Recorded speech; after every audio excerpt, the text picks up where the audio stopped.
Joe Rogan Podcast. Check it out. The Joe Rogan Experience. Train by day, Joe Rogan Podcast by night, all day. Yeah, so the thing is about that photo of the moon that they do with the phones, they found out that that's kind of bullshit. No, let me show you some of mine. I know, I've took it too, but what it is it's AI.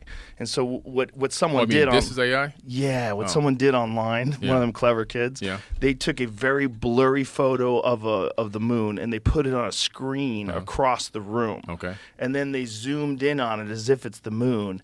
And the camera showed detailed craters. Oh, well, that's not what I'm talking about. I'm talking about like this, Oh, okay. Yeah, no, that's a real picture. yeah. So that you just use the 100x zoom. Yeah. You didn't use the moon photo thing. Yeah, no. This is there's a moon this is just shot. me standing outside. There's a moonshot aspect to that. That's a little. I got to check that. I didn't know about that one. Yeah, if you zoom in on it, if you zoom in on the moon. Yeah. Okay, I don't think that's real. See, that's what I'm talking about. Yeah. I think that's AI. The AI recreates it? Yeah. Really? Yeah. Wow. Yeah. Okay. I know. I was showing off to my incredible. family. Yeah, listen. It's I incredible. have the 22, I think the S22 Ultra. Yeah. I had the older one, and I would take photos of the moon. I'm like, look, iPhone's bullshit. It can't do this. But it turned out it looks like I got fooled. Oh, man.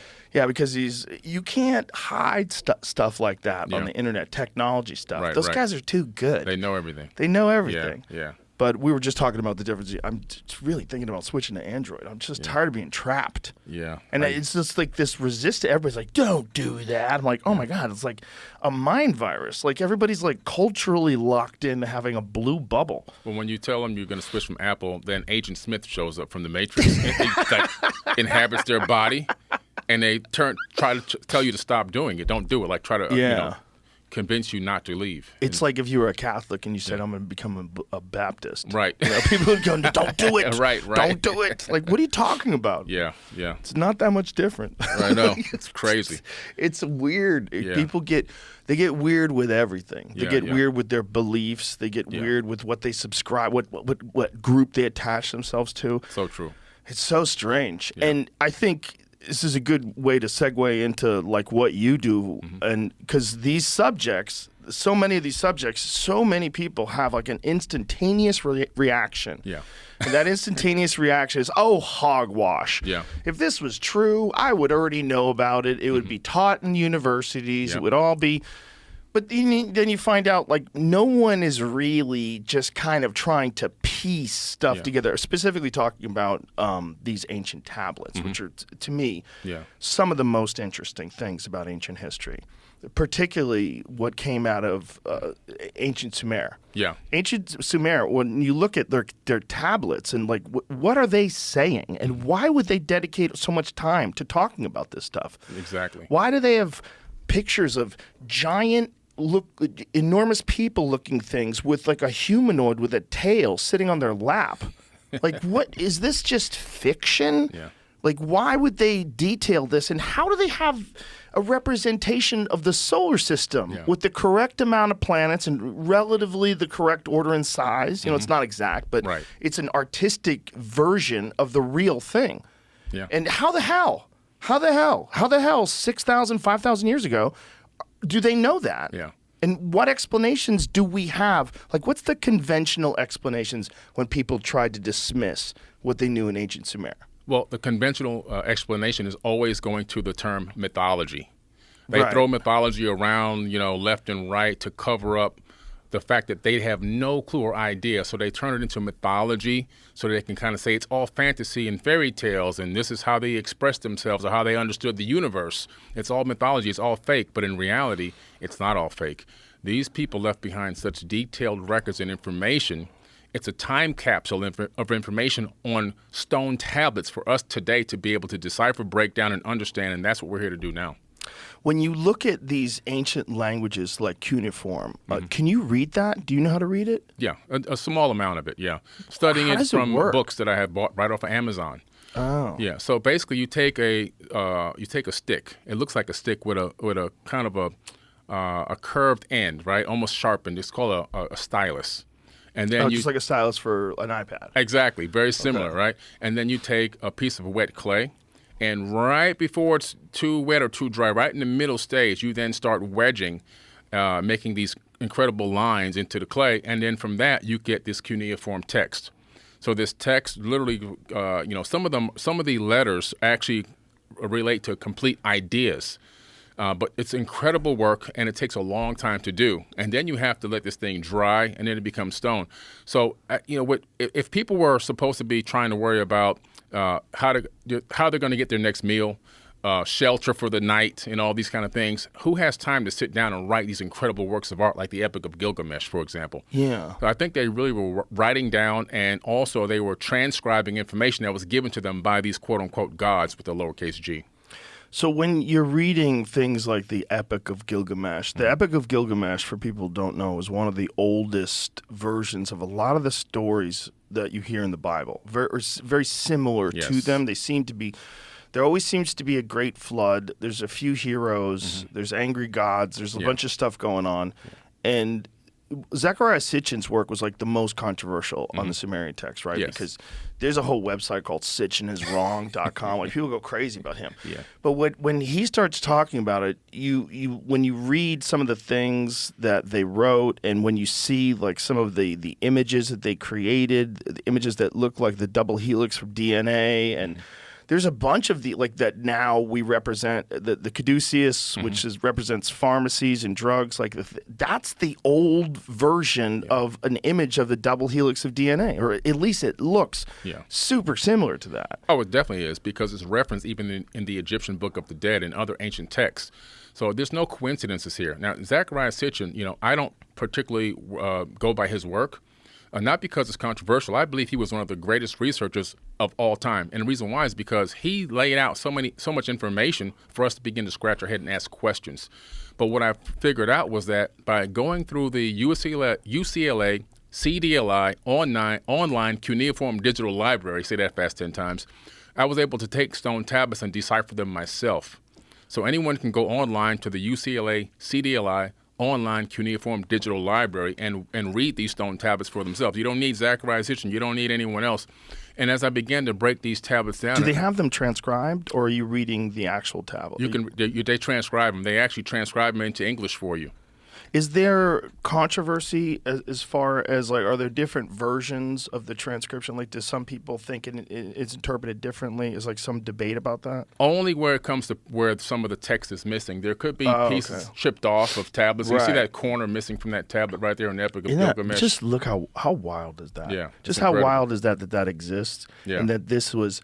It's so hard for people to put in their brain 5,000 years of time, and that there's these people that have this very bizarre language. Like when you look at that language, we don't even know what it sounds like, right? Right. No, and the language popped up out of nowhere. You're talking about a civilization that appeared out of nothing. It looks like computer code. It does. Doesn't it? Yes, it does. Just imagine like a human being deciding that they were going to write down in these very bizarre, and they all agreed that all these things mean a certain thing. So they had to somehow or another have a Rosetta Stone or something where they're documenting it so that people can learn it and teach it. And then we're looking at it 5,000 years later. Yeah. It's so amazing. It is. And what's incredible is this text was translated in the 1800s, long before Zecharia Sitchin was born. So there are some rumors that, he was the only one that could decipher these tablets. Well, no.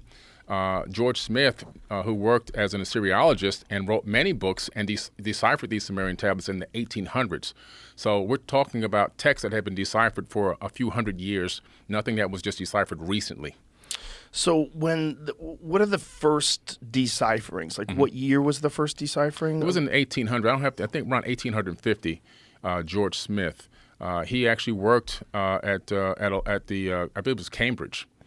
What was his take? Like, when he's reading all these wacky stories and all the Anunnaki stuff? Like, what's his take on it? He is literally subscribing to this information the way almost that you and I see it today. These people saw something, experienced something, interacted with something, and he cataloged it, and it inspired him to write a complete translation of the Enuma Elish and the 7 tablets of creation. And he talks about the fact that information was copied right from those tablets and put into the Old Testament of the Bible. And so, not exactly like it's going to go from here to the Bible, but it went to other ancient papyruses and scriptures and so forth. And then later on, when it was discovered in caves, people took those and then said, okay, we got to put this into a book. And then it became the Bible much later, around 100 AD.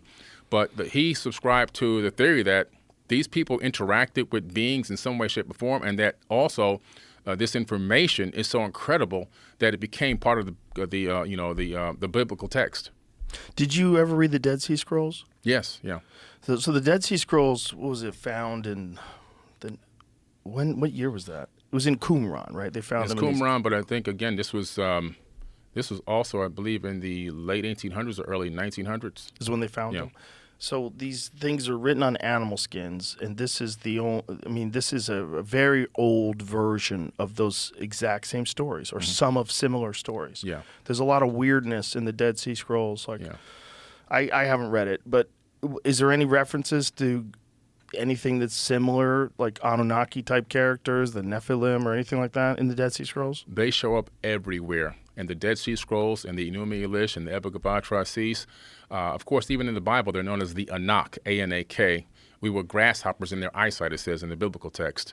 So no matter where you go in any culture, you're going to discover that these beings, in some way, shape, or form, engaged mankind, brought knowledge, teaching, building techniques, and just so much more wisdom and information, esoteric wisdom, alchemy. All these things came from these people. So the craziest version of this story is that they genetically engineered us out of lower primates and put us here to mine gold. Right. And then established different types of civilizations and taught us how to build things, taught us all these different things. And enough time has passed that we've kind of forgotten.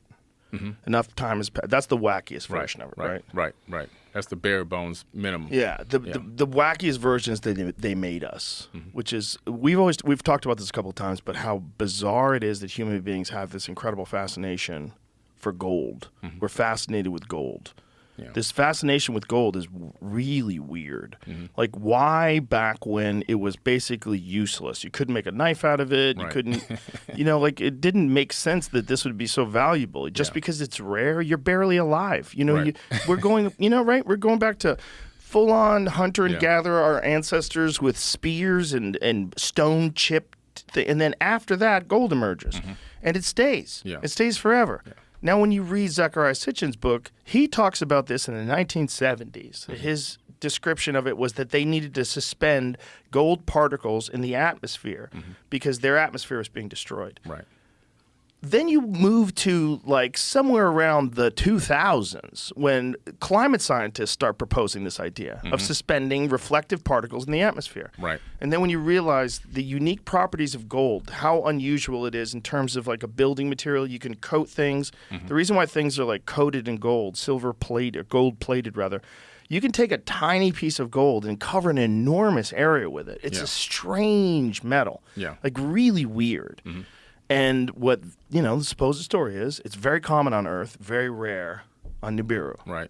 Yeah, that's the story. And now when I started looking into this gold thing myself, and here's what I came up with. So when you start analyzing the text, you discover that there was an encampment in a place called South Africa at Adam's Calendar. Okay. Now, at Adam's Calendar, there's actually the very first gold mines discovered. They're dating them back to about 200,000 years ago. And that's incredible because there's a building there that looks like a worn down structure. Now, in the tablets, it talks about the fact that the Igigi, who were the working class Anunnaki beings who were cleaning out the Euphrates and Tigris River so they can create irrigation and create a bustling civilization. Also, they were doing the actual construction themselves. No people needed, just them working. They were like the construction workers, and Anu and Enki and Enlil, these leader gods, were like the foremen, the master architects and so forth, right? The boss. So these people were working, but they weren't supposed to be enslaved. They were volunteers. They got tired of doing the work, according to them, for about 250,000 years of labor on Earth, and also, according to them, on Mars. This is in the text. They call it Lamu. And so they decided to go to war against Enki and Enlil and Anu because their demands had not been met. So they went to meet them in the Epic of Atrahasis. They go to Adam's calendar. They go to that same structure that was discovered where that gold mine is located.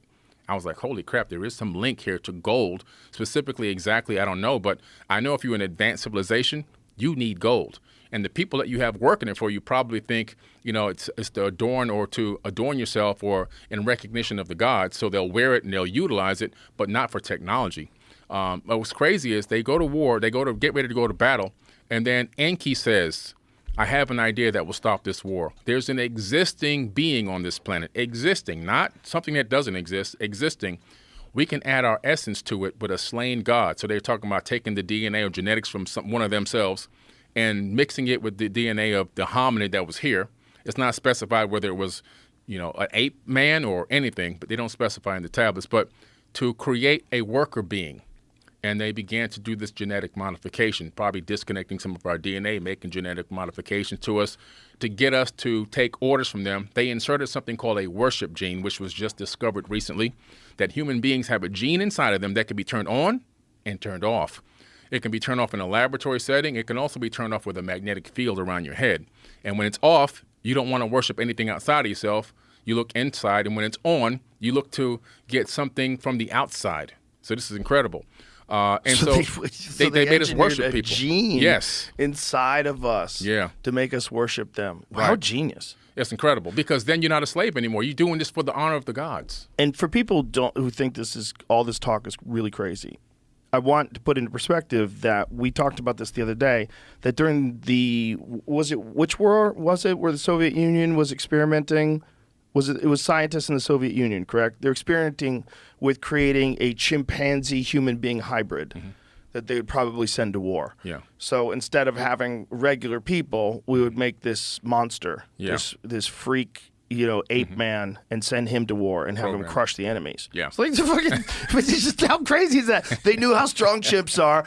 I got an idea. Let's turn a chimp human, and that way, if he dies, who gives a fuck? Right. We made him.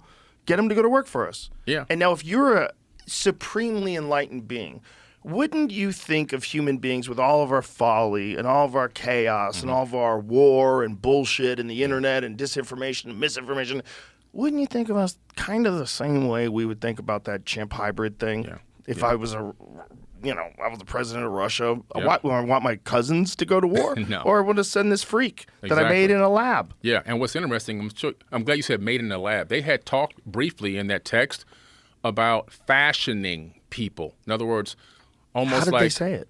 They said the word fashioning, fashioning a being. What was do you remember the actual quote? I would have to look it up, the actual quote. But they describe it as fashion. Fashioning, because they said even the lamb hadn't been fashioned yet, so they had fashioned lambs. So they fashioned, and it's also in the Epic of Gilgamesh, they fashioned the friend that Gilgamesh went on the journey with. He wasn't born from a woman's womb. They created him. They created him an artificial being to go on this journey in the Epic of Gilgamesh. So they used that phrase several times in the tablets. But they said, no, wait. It was almost like that's not a good idea because in some ways it seems as if they had known that the idea of making these too many artificially created people wouldn't be a good idea. Now, they didn't go deeper than that, but you can see where we are today with AI and everything else and these robots that are coming. Maybe they knew something about that, but they decided to take a biological being and genetically modify and program that to do the work, and that's exactly what they did. Well, if they really knew what we would be capable of and that we would be illogical, overpopulation would be a gigantic issue. And in many parts, it's not really that big of an issue here except for in cities, but in many parts of the world, it's the whole country. Yeah. The whole country is New York City, which is just fucking bonkers. Yeah. And you got to wonder, it's actually not true. It's not even that bad, even in China. China has a lot of open space. But when you're in those cities, they are massive and they are filled with people. Yeah. And that is probably what you'd imagine a higher being would do if it was like us, like kind of illogical and kind of a little bit reckless and has a little bit too much technology for the average person that didn't develop the technology. But all of a sudden you got some 85 IQ dope who has access to all the things that all these geniuses have created. Yeah. You could figure. We talked to Michio Kaku. He built a nuclear reactor in his house when he was a kid. I heard about that. That was crazy. That's crazy. Yeah, I know. That's so crazy. But there's a lot of different stuff that you can do and have access to technology that is beyond anything you would ever be able to invent with your own mind. But because we share things across the board, you would imagine that if you were an enlightened being from another planet that's a million years more advanced than us, you'd go, I see where this one's going. You know, like you have that cousin who's an alcoholic and then he wins the lottery. Like, oh shit, Derek just won the lottery. Fuck. This is gonna be crazy. Derek's got $200 million. It's gonna be fucking insane. It's crazy, and they knew they were going outside their own guidelines and their own laws, their parameters, because they made a statement in the text. They said the Creator of all is going to punish them, or they would have to answer to the Creator of all for what they did here.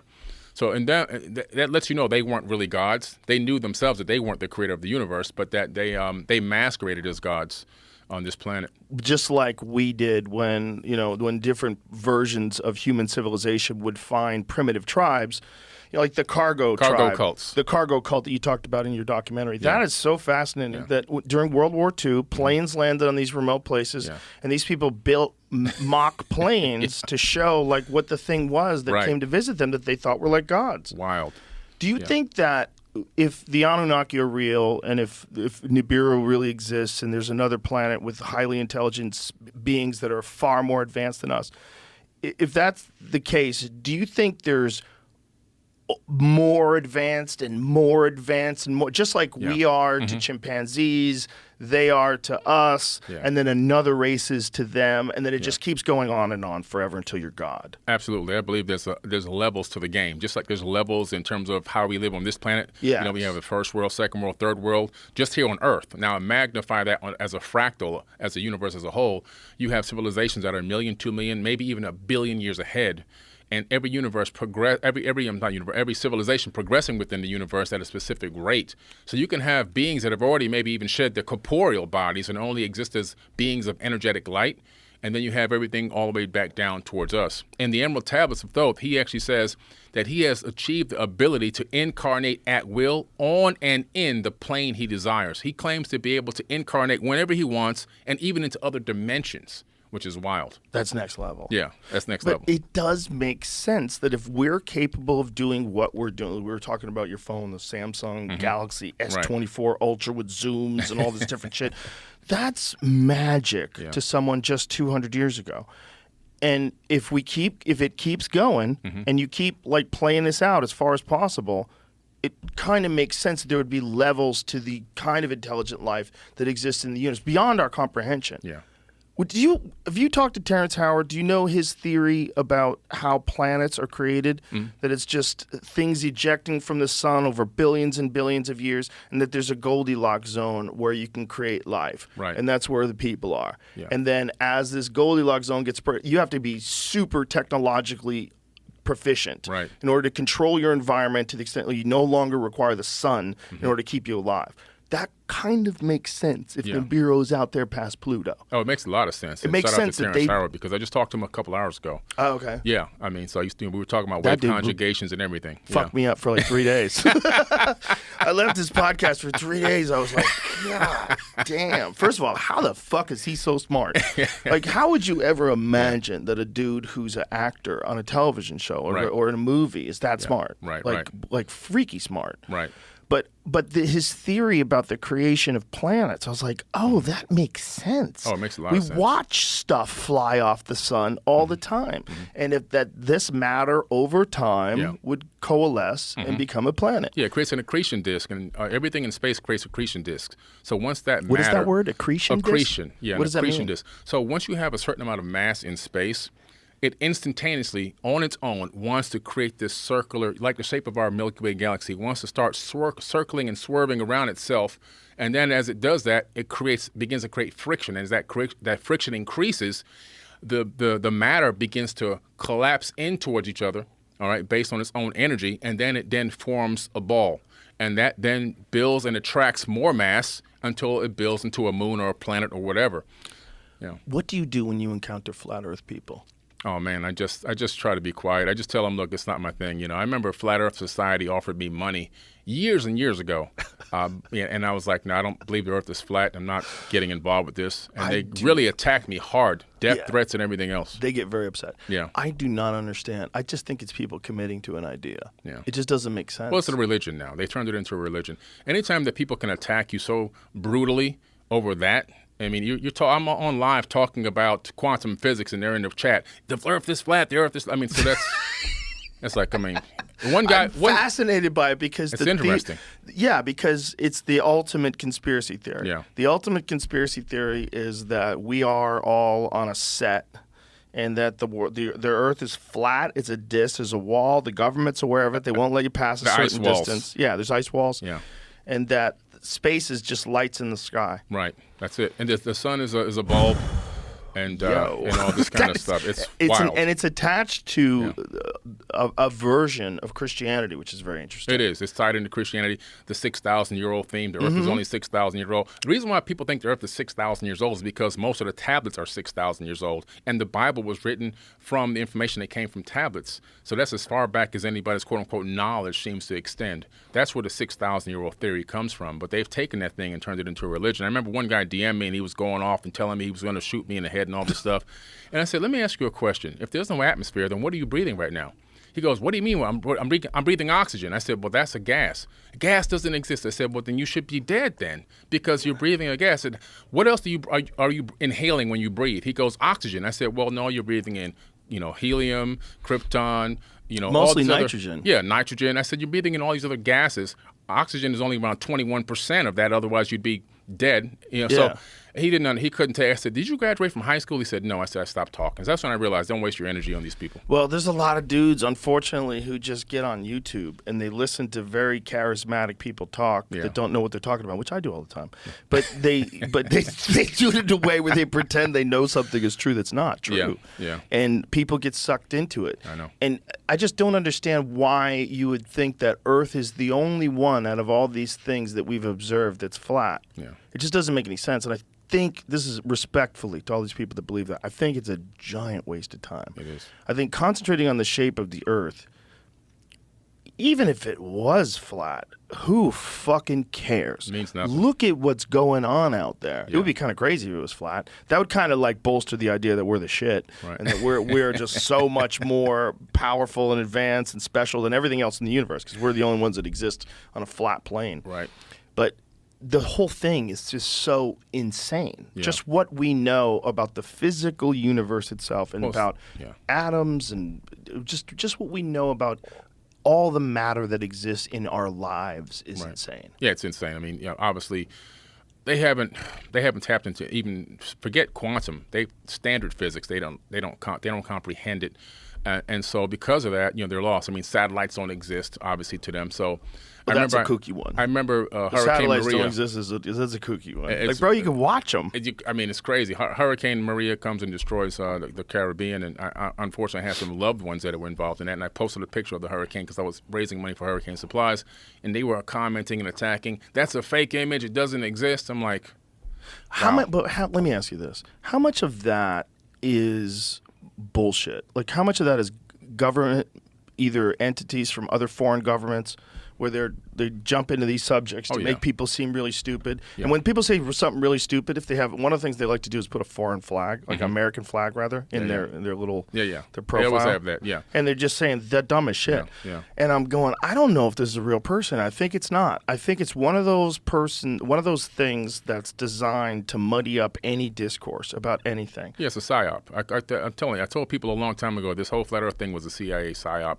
I think it was drop it in there. If it wasn't a see what CIA happens. psyop, it was someone from 4chan who just wanted to be silly. Yeah. And went so hard with explanations that a lot of gullible people without science degrees like me, they went along with it. And it's just one of those things where it's just, man, what a giant waste of time. It is. It's a waste of energy. And there's so much more we can learn, like these ancient texts. And people say, well, why are you always focused on the ancient past? Well, because the past is prologue. If we don't understand what happened back then, we're doomed to continue to repeat these cycles of time that we've been in for quite some time, for eons. Yeah, I mean, it's You know? just direct evidence that civilizations don't last when they go kooky. Yes. And that things go sideways and there's natural disasters and wars that reshape landscapes. Like, look, it's all there and it's happening right now. Yep. And if we're not aware of it, it'll happen to us. And then we'll be a footnote of history. We'll be one of those things. There was this amazing country called America. They got crazy. They created all this art and culture, and they did amazing things, but they went fucking sideways. Yep. They sold out the money. They got involved in wars, and then the next thing you know, the world is operating essentially like communist China. The whole world. Yeah.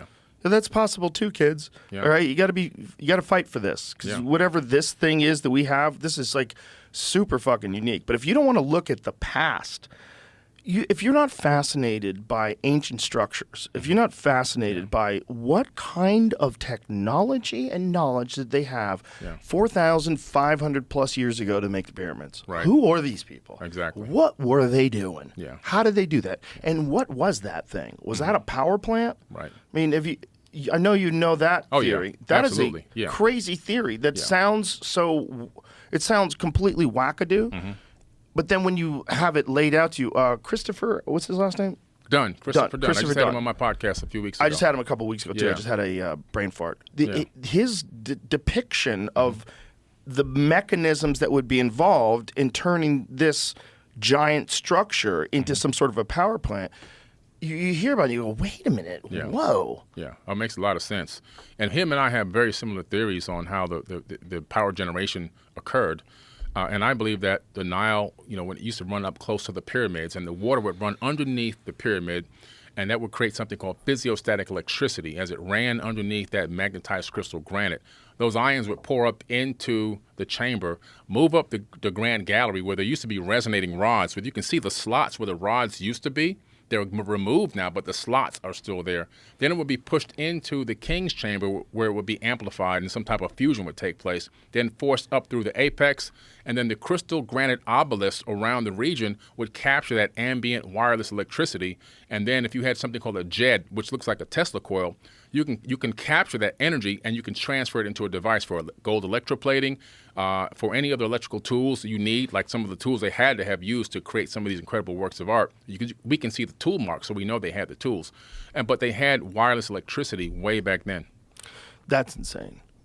If that's true, that's insane. Because you would think there would be some kind of physical evidence of a device, like something left over, some sort of a, ancient chainsaw, Right. like something. Yeah, they did a great job cleaning up. I mean, they poured sand over Giza to bury another couple hundred pyramids there at Giza. Do you think they poured sand? Do you think that's just natural erosion over time? Because when the pyramids existed, it was a very different place, right? Like if you go back before the pyramids, like 9,000 years ago, it was a lush rainforest, right? Yeah. And then over time, it became sand. And the same with the entire Sahara Desert, which is really crazy. We're talking about the other day. They find whale bones in the Sahara Desert. Yeah. I'm Just going to the Valley of the Whales in a few weeks in Egypt, actually. It's another, it's incredible that there's whale bones out there also. So we're going out there to the Valley of the Whales. Whale bones. Yeah. Whoa. Yeah. But so the point being that this place has changed radically, like absolutely radically over time. Yeah. So who knows do you know why those things were covered up? Is it possible that it was just sand over time? Well, if you look at the tablets again, they talk about this war, right? And this war that occurred, there's a lot of wars, obviously, but this one particular war, it seems like the same one that damaged the area or the region of the Giza Plateau, also Mohenjo-Daro in the Indus Valley up there by Pakistan. And the reason why it's interesting is if you look at the war in the text and then go to those areas, it looks now almost you can begin to see, oh, wait a minute, it looks like war. Mohenjo-Daro, Indus Valley, the buildings turned to glass. The sand turned to glass, and the bodies are still laying in the street right now today, holding hands, never been scavenged by animals. So Wait a minute, where is this? Mohenjo-Daro. Are there photos that we can look at? Oh, yeah, look it up. Mohenjo-Daro, Indus Valley, dead bodies still laying in the street thousands of years later. And Nobody guess what? they just lay there? No one's Lay covered there. them up? Nobody's covered them up. Yeah, when you All put a right. Geiger counter over them, higher than background level radiation. Okay? Really? Yeah. And if But you- aren't stones higher than background level radiation? some stones are, especially like diorite and crystal granite. But these bodies, these are just bones. How come they're higher than background level I radiation? can't wait to see this. Yeah. Why haven't I ever heard of this? Mohen Gendaro, Mohen. There you go. Whoa. Yeah, this is evidence of a nuclear war or nuclear Go type back of to a the war. other, that one there. That one's insane. Yeah. There's bodies that are sitting on the edge of steps next to their own buildings that they lived in. The building is turned to glass. That's 3,000 plus degree temperature weapons fire. So there's a bunch of people that seem to die all at once, just scattered around. Yeah. Now, what's the conventional explanation for how these people died? They have no idea. They have zero idea. The only thing that That was just a couple, Jamie. Go to the other, just the Mohenjo-Daro mythical massacre. Yeah. So did they think it's a massacre? Is there any? Look Yeah, at look, that the guy's body. just laying Just there. laying there. And that building, those stones are vitrified, which means 3,000 plus degree temperature. Oh shit! What kind of, what could have caused that level of temperature, energetic release?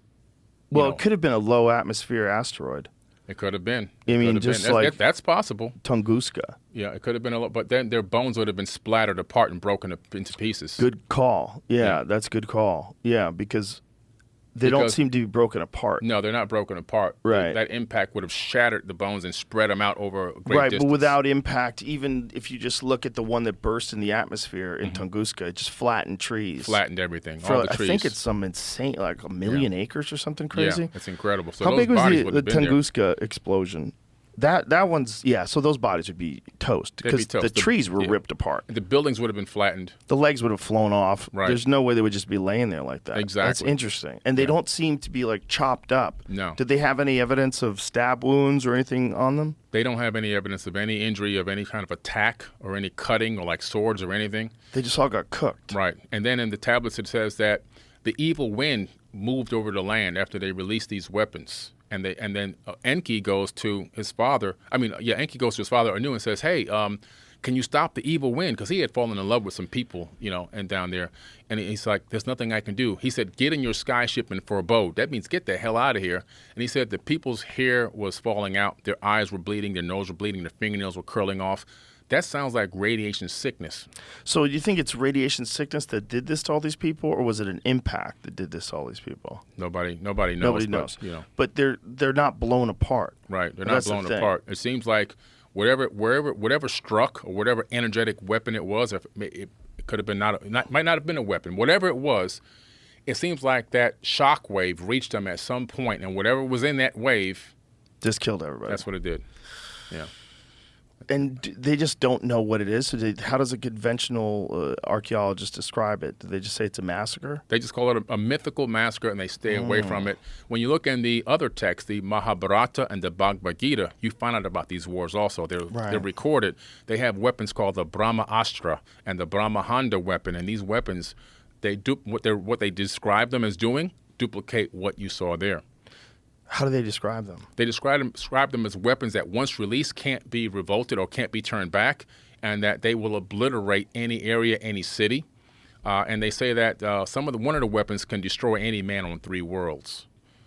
It's crazy stuff. And this is where Oppenheimer got his famous quote when he obviously tested the nuke, right? Right. "Now I have become death, destroyer of worlds." He got that from the Mahabharata. Yeah. Yeah. What a great quote. Yeah, To say yeah. after you detonate the first nuclear bomb. Man, crazy. What a great quote. Yeah. So the idea is that there were beings that were having wars on this planet. Mm-hmm. Were they? Do you believe they were having wars with people that were revolting, or were they having wars with other beings? They were fighting with each other. And evidence of these wars can be found in the book of Deuteronomy in the modern-day Bible. These gods, and I do mean gods with an S, because everywhere in the Bible where it says God singular, it's actually a mistranslation. The actual, if you backwards look up the translation in Arabic and then down to Aramaic and everything else, you find out it's gods, plural. They were fighting each other over resources and people and control of the planet. And so that's why in the book of Deuteronomy, God tells people, go to this city, and it's like a far city away. They don't even know that these people exist. They go over there to kill them. He says, kill the women, kill the children, and bring the spoils of war back to me. And you see these wars in the Mahabharata, the Bhagavad Gita, the Bible, the Sumerian tablets. And these wars are just nonstop, the Indian Vedas. And it's always about attacking another city. And even talk about Trojan horse methods to get behind the gates and then to utilize that to attack and kill and bring back these spoils, which is pretty crazy stuff. It's like they were attacking each other. They had gone awry. They had gone rogue out here on this planet, and then began to fight over people and populations and resources. And we would hope that we would get past that. Mm-hmm. But there's no evidence that we have so far. So, like, why would we think that as AI gets implemented and technology escalates and all we're going to be able to do in the future in terms of being able to go visit other planets and duke it out on other planets? Right. Like, there was a whole story today about China just landed on the far side of the moon. Mm-hmm. So they landed a probe over there. Yeah, they did. This is, if there was a China-America war on the moon, like what if America claims a spot and China lands and plants a flag there and you're like, hey, fuck you, that's ours? Now that's going to happen. Especially if there's like something on the moon they can mine that's very valuable. Oh, this stuff up there. I researched the Clementine mission years ago. NASA and the United States military sent a military, at that time, it was a top secret mission called Clementine. It was a low lunar orbiting satellite to go to the dark side of the moon. And when I saw the name Clementine, I knew right away, this thing ain't coming back. And as I began to dig deeper into the declassified documents, of course, it never came back. My darling Clementine, you were lost and gone forever. Wow. And I was right. And sure enough, it hit something on the dark side of the moon, which is really just the backside. It's not really dark there, but it hit something, but it sent back about 20 gigs of data. And these images are available to the general public. They've been declassified, and there are strange anomalies on those images. This is pre-Photoshop, pre-everything, things that shouldn't be there that look like broken structures and junk and things that just seem to be laying around. So I think it was a reconnaissance mission to gather intel and data, which is probably why China's gone to that far side of the moon as well, because they're probably going to – it's a race to see who can capture ancient technology and then reverse engineer it and then weaponize it. Well, that's the most fun theory ever. The most fun theory ever is that there's bases on the moon and the dark side of the moon that aliens have abandoned. Yeah. Jamie, are there any photos of these anomalies? That's the most fun theory. I can provide you some with links to the sources, too. Okay. Yeah. That'd be cool. But Jamie will probably find something. Cool. So what do these structures look like to you when you look at them? Just dome structures there. A dome? There's domes. As a matter of fact, one of the astronauts, I think it was Neil Armstrong, if you get the declassified from the Freedom of Information Act documents that are the black box audio and the black box redacted text statement from NASA, which is available to the general public, Neil says, look at those convex structures down there. I bet the people in there never get out. And he's talking about dome structures on the moon. And this is an exact statement that was made that's in the black box audio, which I can provide you to the link to that as well. Okay, so where are these structures? Do you see any of these that you find compelling? You need to look for anomalies on the backside of the moon. We utilize a lot of these on our Facebook groups. On Facebook, we have these groups, anomaly hunting groups. We formed the United Family of Anomaly Hunters, and we've cataloged about 60,000 anomalies now. A lot of them are on the dark side of the moon. But tell you, type in Clementine moon photos anomaly. You may be able to find some. If not, I'll send you the link to some resources where you can look them up, and you can take a look at some of these crazy objects that are there. So is that one right there in the upper right-hand corner? Yeah, that one's there. Some structure. Those kind of look like two pyramids to the left of it, and then another structure which almost seems like it has geometry. Now, underneath that, you see the blur? That looks like obfuscation. Directly, if you go back up to that top right. Top right? Yeah, top right, B. Okay, you see that where his hand is? Now move to the left going down slowly. See that? Go back up again. See that? Oh, where his hand is over right now? Mm-hmm. It looks like obfuscation. Sometimes you can take these images and put them into a Photoshop and take away the contrast, and all of a sudden structures pop right out. But right above that, you see those shadows of those pyramid structures? Right above that. Yeah, you see those pyramids? You can see this dark shadow. I see two lines. Okay. I see the arrow that's pointing to that one straight line, and then I see what looks like two superimposed arrows. Okay, do you see? Yeah, those things. Okay, yeah. Those are superimposed, right? No, those are shadows. But look, those are the same things that are in the bottom. Aren't they just pointing at something? Aren't those pointers? I think they may be highlighting something. Right, I think it's a cursor mark or something. Yeah. So what they're saying, I see what they're pointing to. They're pointing to that thing in the upper right-hand corner that kind of looks like a pyramid. Yeah, you see that? You see that right there? Yeah. Yeah. It kind of looks like a pyramid. It's cleaned up a little bit there in C. C is more clean. But those things don't look like they belong there. Well, it's hard to tell. Yeah, it's hard to tell. But now we have really that pyramid right there is very famous. That's a Where's very that old one? image. That's on the moon. There should be a link to that. There's a lot of that. That particular one's been around for years and years and years. It's kind of hard to think that were formed by natural. Now, and what happens is we're not saying we know exactly what these things are. We're just saying that we feel like they don't belong there. Jamie, go back to that image that you were just looking at, the thing that looked like a pyramid. That one, yeah. Yeah. Get that one big. That one's crazy. Yeah. That one's very strange looking. Because the way it points at the top and has flat sides, like, Yeah. you're like, that's Right. if that's real, that's interesting. Yeah. But You know how tall that is, by any chance? that's a good question. There's a measuring tool. We don't have it, obviously, access to it right seems here. so but flat there is a measuring tool. You can see the shadow, which gives you an idea of the height. I'd like to see it in real life, though. You know what I Yeah. mean? Like, sometimes things fuck with you. It's just, but the angle is so unnatural looking. Yeah, it definitely looks unnatural. We just try to catalog things that appear to be anomalies, things that appear to be out of place. Right. It could be anything. And if in the Sumerian tablets, there's this time where Enlil takes his son to the moon, and he says, "Well, grab your eagle's mask because you're going to need it." They were referencing that the atmosphere was harsh. Oh, your So when you eagle's see mask. the Anunnaki with the eagle's head, that's actually their helmet. It's a helmet. So they could breathe our air. Exactly. They talk about it twice. Once to go to the moon, and the second time to go to Mars. Yeah, and there's been other depictions of ancient gods and people that look like they're wearing some kind of mask, too. Right. Yeah. Which Exactly. is- Yeah. I mean, one of the cooler ones is the bubble space head looking guys in the cave. Yes. And you're like, what did you guys see? Right. Like, what did you guys see in the middle of, like, hunting gazelles, trying to stay alive, trying to make a fire, and Yeah. then you decided to draw that thing? Right. What is that? And we know they can draw because they can show you what a gazelle is. They can show you what Yes. cattle is. They can show you what a person looks like. Yes. But then they draw that, and you have to think, well, why? Right. Why is that the only thing you drew that's fake? Right. Exactly. They just it have looks time like- to waste. And it looks like a dude in a suit with Yeah. with a helmet on. Like, Right. And here's the question: how many different things are visiting us? Mm-hmm. Like, and from how many different places? Oh, a lot. If we can't just think everything's going to look exactly the same. That seems just as silly as thinking that all of our animals should look exactly the same. Correct. I think we have 3 different levels of visitation going on simultaneously. One is corporeal beings in a physical body, most likely anatomically similar to us, a bilateral bipedal organism with 2 forward-facing eyes, maybe Do you 1 or think 2 sets it's of hands. what we eventually become? It's That quite- what they are? It's possible that maybe we already are them. Just Earth could be an abandoned seed colony.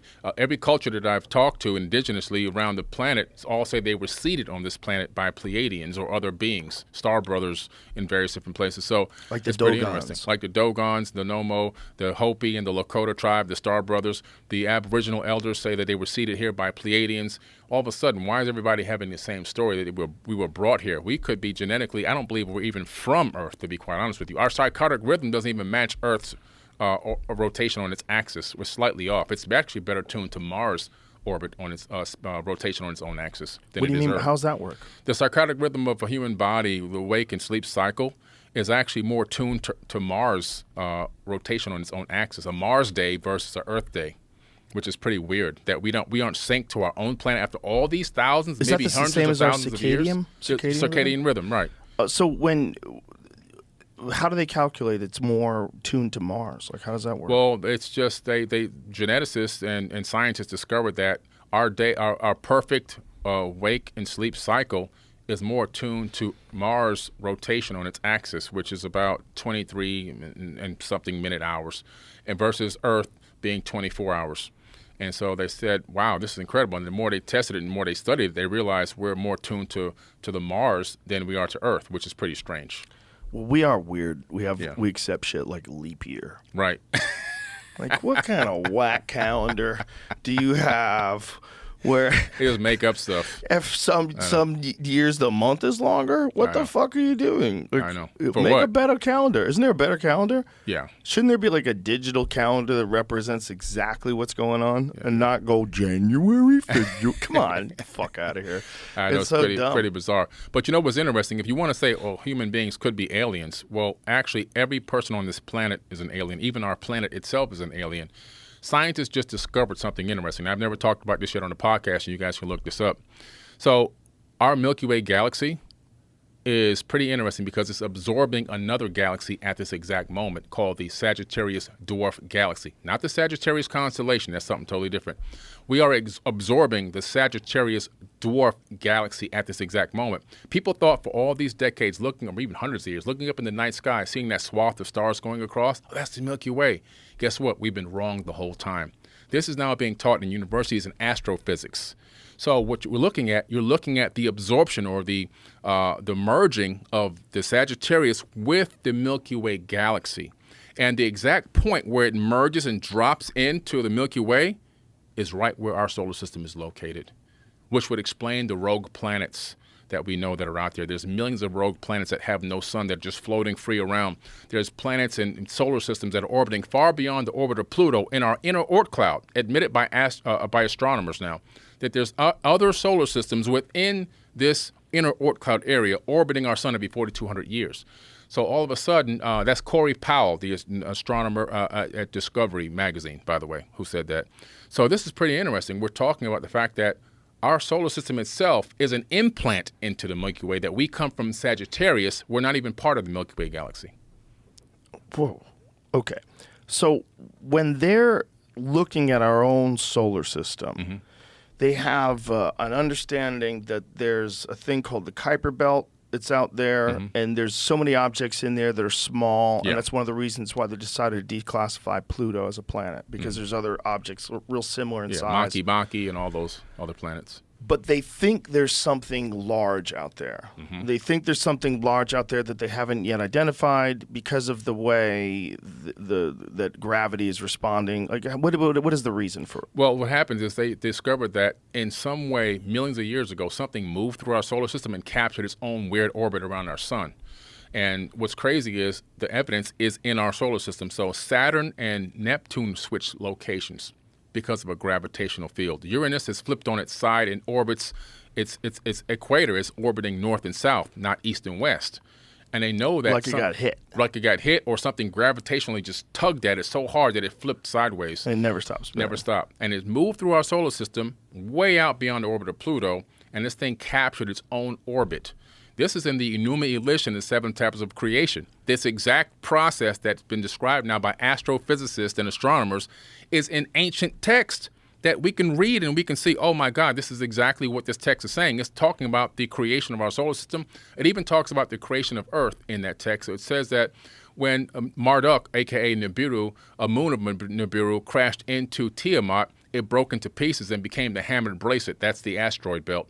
One giant chunk swung away, recoalesced with everything water, land, and organic material needed for life, and became the Earth, tugging with it the moon. So it's pretty crazy that the creation of this planet itself, and it says that it pushed, the net force pushed Mercury closer to the sun and pushed Venus closer to the sun, and then we took the third spot in place around our orbit around our sun. And then, of course, we have Mars, which used to be a moon, a habitable moon of Tiamat, a planet that was 4 to 6 times larger than Earth, and it slung into this crazy orbit. That's why Mars has this weird orbit, and you have to rendezvous with it if you're NASA or anybody trying to rendezvous with Mars every 2 years when it's in apogee or perigee. You have to, with apogee or perigee, one of them is further away than the other. One is 80 million miles, and the other one's closer. So if you rendezvous every 2 years, you can capture the orbit of Mars, and you can actually get there in 4 months. And then they looked at it and said, wow, they meaning astrophysicists, this looks like this Mars wasn't originally in this type of orbit. It must have been orbiting something else in our solar system, which it was. One side is charred black and the other side is smooth. So the side where Tiamat exploded, those chunks hit Mars on one side, created a very charged side, and the other side is the smoothest surface in the solar system, which is because of the global flood that created. And then Mars's axis on its equator is tilted 45 degrees on its axis, which means the mass shifted it down 45 degrees. They had a major global catastrophe there on Mars. And then after Mars, you have another little planet that survived called Ceres, Ceres, which is also a result of this Tiamat exploding. People don't even talk about Ceres. It has the most fresh water out of any other planet in our solar system. More and fresh water. Where's its location? That's the next planet after Mars, Ceres. Really? Ceres. How big is it? It's it like Pluto-sized? It's about maybe 2/3 smaller than Mars. And guess what? It's a dwarf planet, so they don't. It follows an orbit between Mars and Jupiter near the middle of the asteroid belt with an orbital period. Click on that, Jamie. When they flew by it, You heard about this before? I didn't know there was another planet out there. Listen, when they flew by it a few years ago, the lights were on. They sent a probe out there. What? The lights were on. And so they tried to say it was ice particles glistening in the sunlight. So when they got to the dark side, guess what? The lights were on the dark side. So they couldn't use the ice particle explanation anymore. So they just said, we don't know what it is.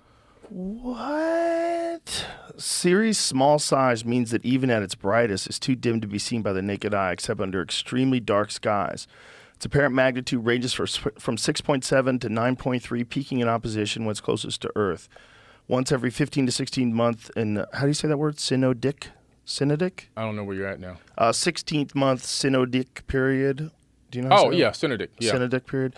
As a result, synodic. Synodic. As a result, its surface features are barely visible even with the most powerful telescopes, and little was known about it until the robotic NASA spacecraft Dawn approached Ceres for its orbital mission in 2015. Mm-hmm. And we have high-resolution images of the surface. There are strange things there as well, which is pretty crazy. So, what are the images of the surface? You have to go to nasa.gov and go to the Dawn images, and you can download, or sometimes the European Space Agency has them as well, ES. And then you can grab those images. It's pretty crazy. Some things just don't look right there. But there's a lot. What doesn't look right? Well, if you look at Mohenjo-Daro or areas of Egypt that's, or even, Iraq where it used to be Sumeria, structures that used to be there that are now worn down and weathered, they have similar looks there, similar things that they look similar there. Not saying that they are. I'm just saying that they look strange. Some things look strange. We have a lot of strange things on Earth that are natural. That's true. We sure do. We even have octagons and straight lines on Earth that are natural as well. That was one of the craziest ones that Terrence brought up, was the octagon on Saturn. Yeah. Was it Saturn? Yeah, Saturn. Yeah, Saturn. Saturn. That when you look at the octagon on Saturn, that it's mimicked in the model that they've created by using the whole idea that he really blew my mind with was the Goldilocks zone idea, that planets reach a certain distance from the sun, and that's when life starts happening. And this is a normal force that happens everywhere in the universe. And as time goes on, that planet's going to get further and further from the sun, and then it's going to lose its ability to do that, and then a new planet will move into the Goldilocks zone. And that is also going to become like us. And then, so if you are following this idea, if this idea makes sense, it means that this is just this sort of natural process that these intelligent creatures go through. And even though we're looking at like AI and we're looking at technology, it's like, oh my God, we can't even be people anymore. Well, guess what? We can't be people anymore because we're not going to make it if we don't. There's a timeline. It seems like you're only going to live 100 years, so it's no big deal. But humans, if we keep going like a few million years, we're going to have a real problem. A billion years from now, we're not going to be around anymore. No. And then there's going to come a time where the sun doesn't exist anymore. Exactly. So if you get so intelligent that you can escape the boundaries of the physical world and you can move throughout the cosmos wherever you want, then you've escaped. Right. You've escaped this fear. But it's almost like there's an intelligence test. An intelligence test that life goes through. Like, we're going to give you all the tools, just like you're in the womb. You're in the womb of Mother Earth. We want to give you all the tools, but you got to get out of the house. At a certain point in time, you got to get out of the house. You're 24, you're still living at home?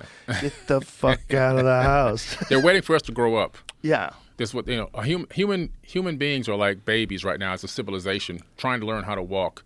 And right now we're barely crawling. And then we plop down on our stomach and everybody screams and cries.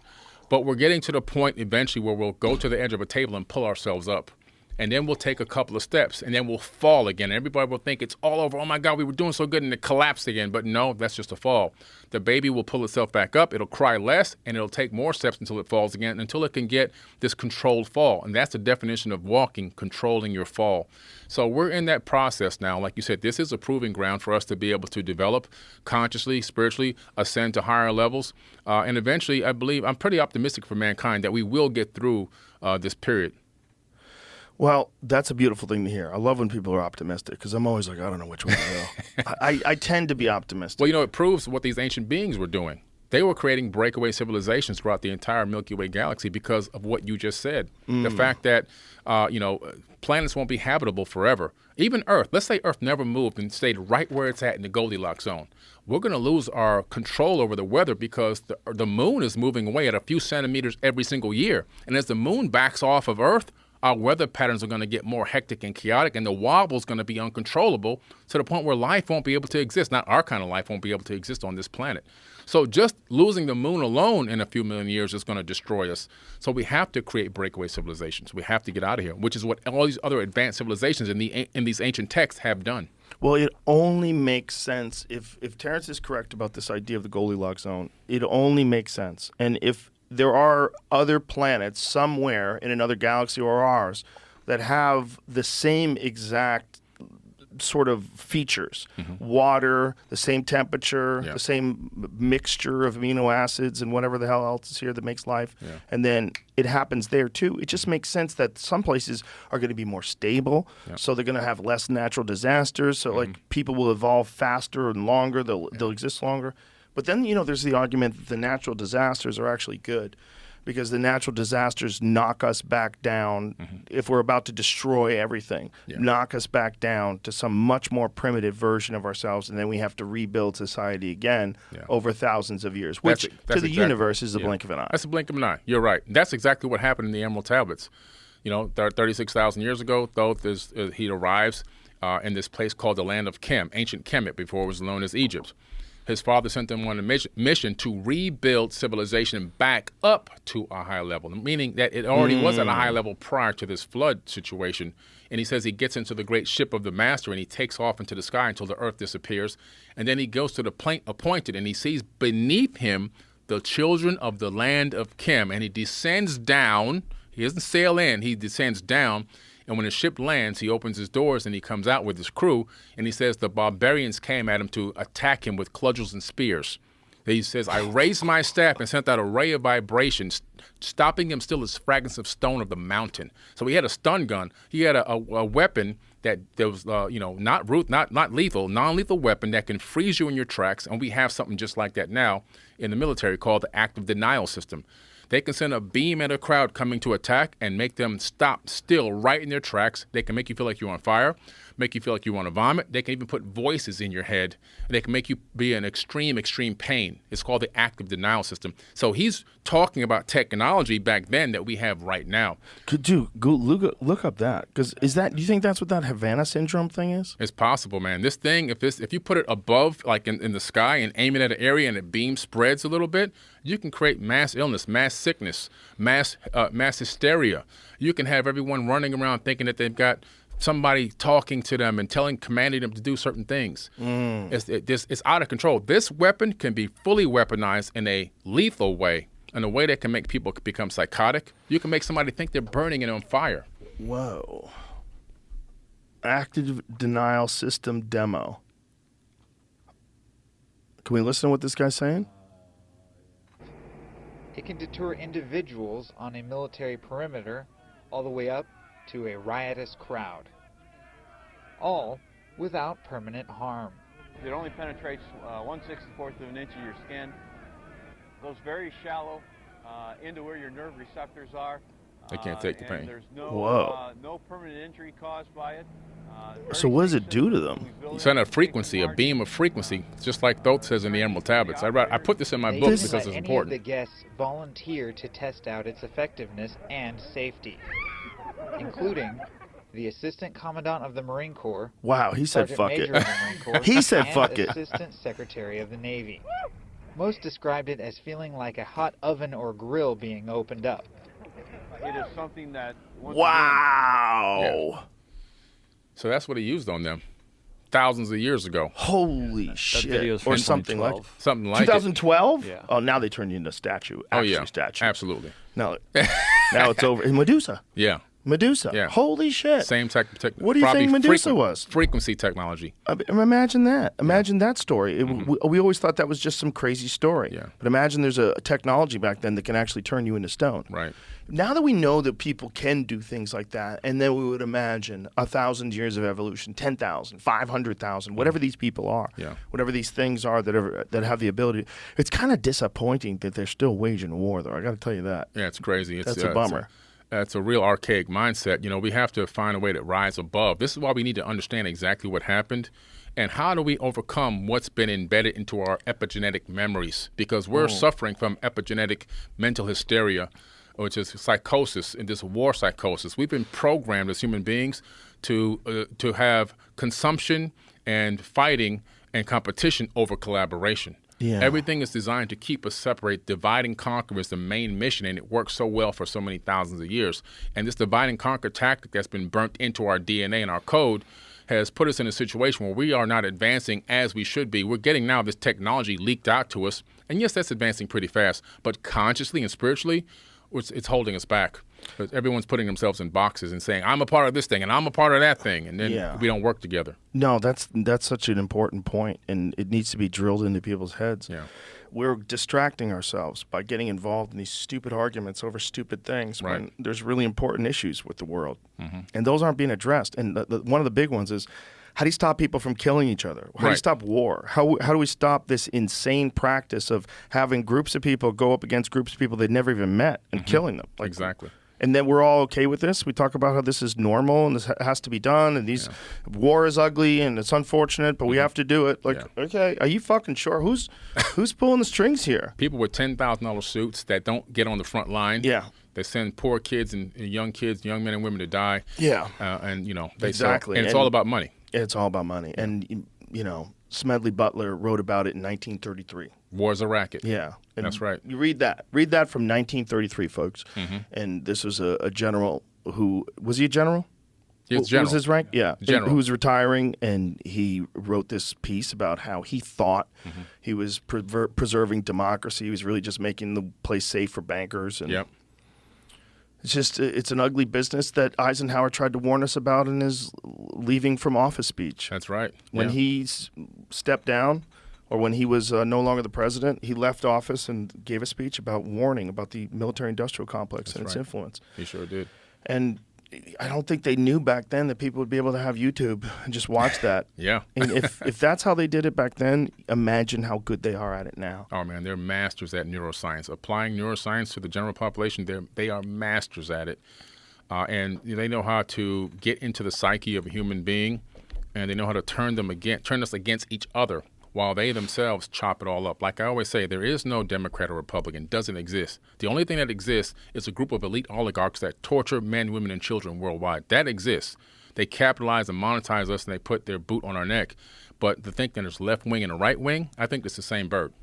Yeah, it's all just money. Yeah. It's all money. And they use social issues, whatever they are, whether it's Christianity or abortion rights or whatever it is. They just use those as like little moves that they put in their little game. Yep. And really what it's about is enriching themselves and staying in power. And the best way to stay in power is control narratives and to control influence and make people believe a very specific thing and drill it into their head. But the problem is, I think human beings are more awake now than ever before, and they know this game now. Yeah. At least a large number of us know this game. It's shifting so fast. Yes. It's shifting incredibly fast, which is great.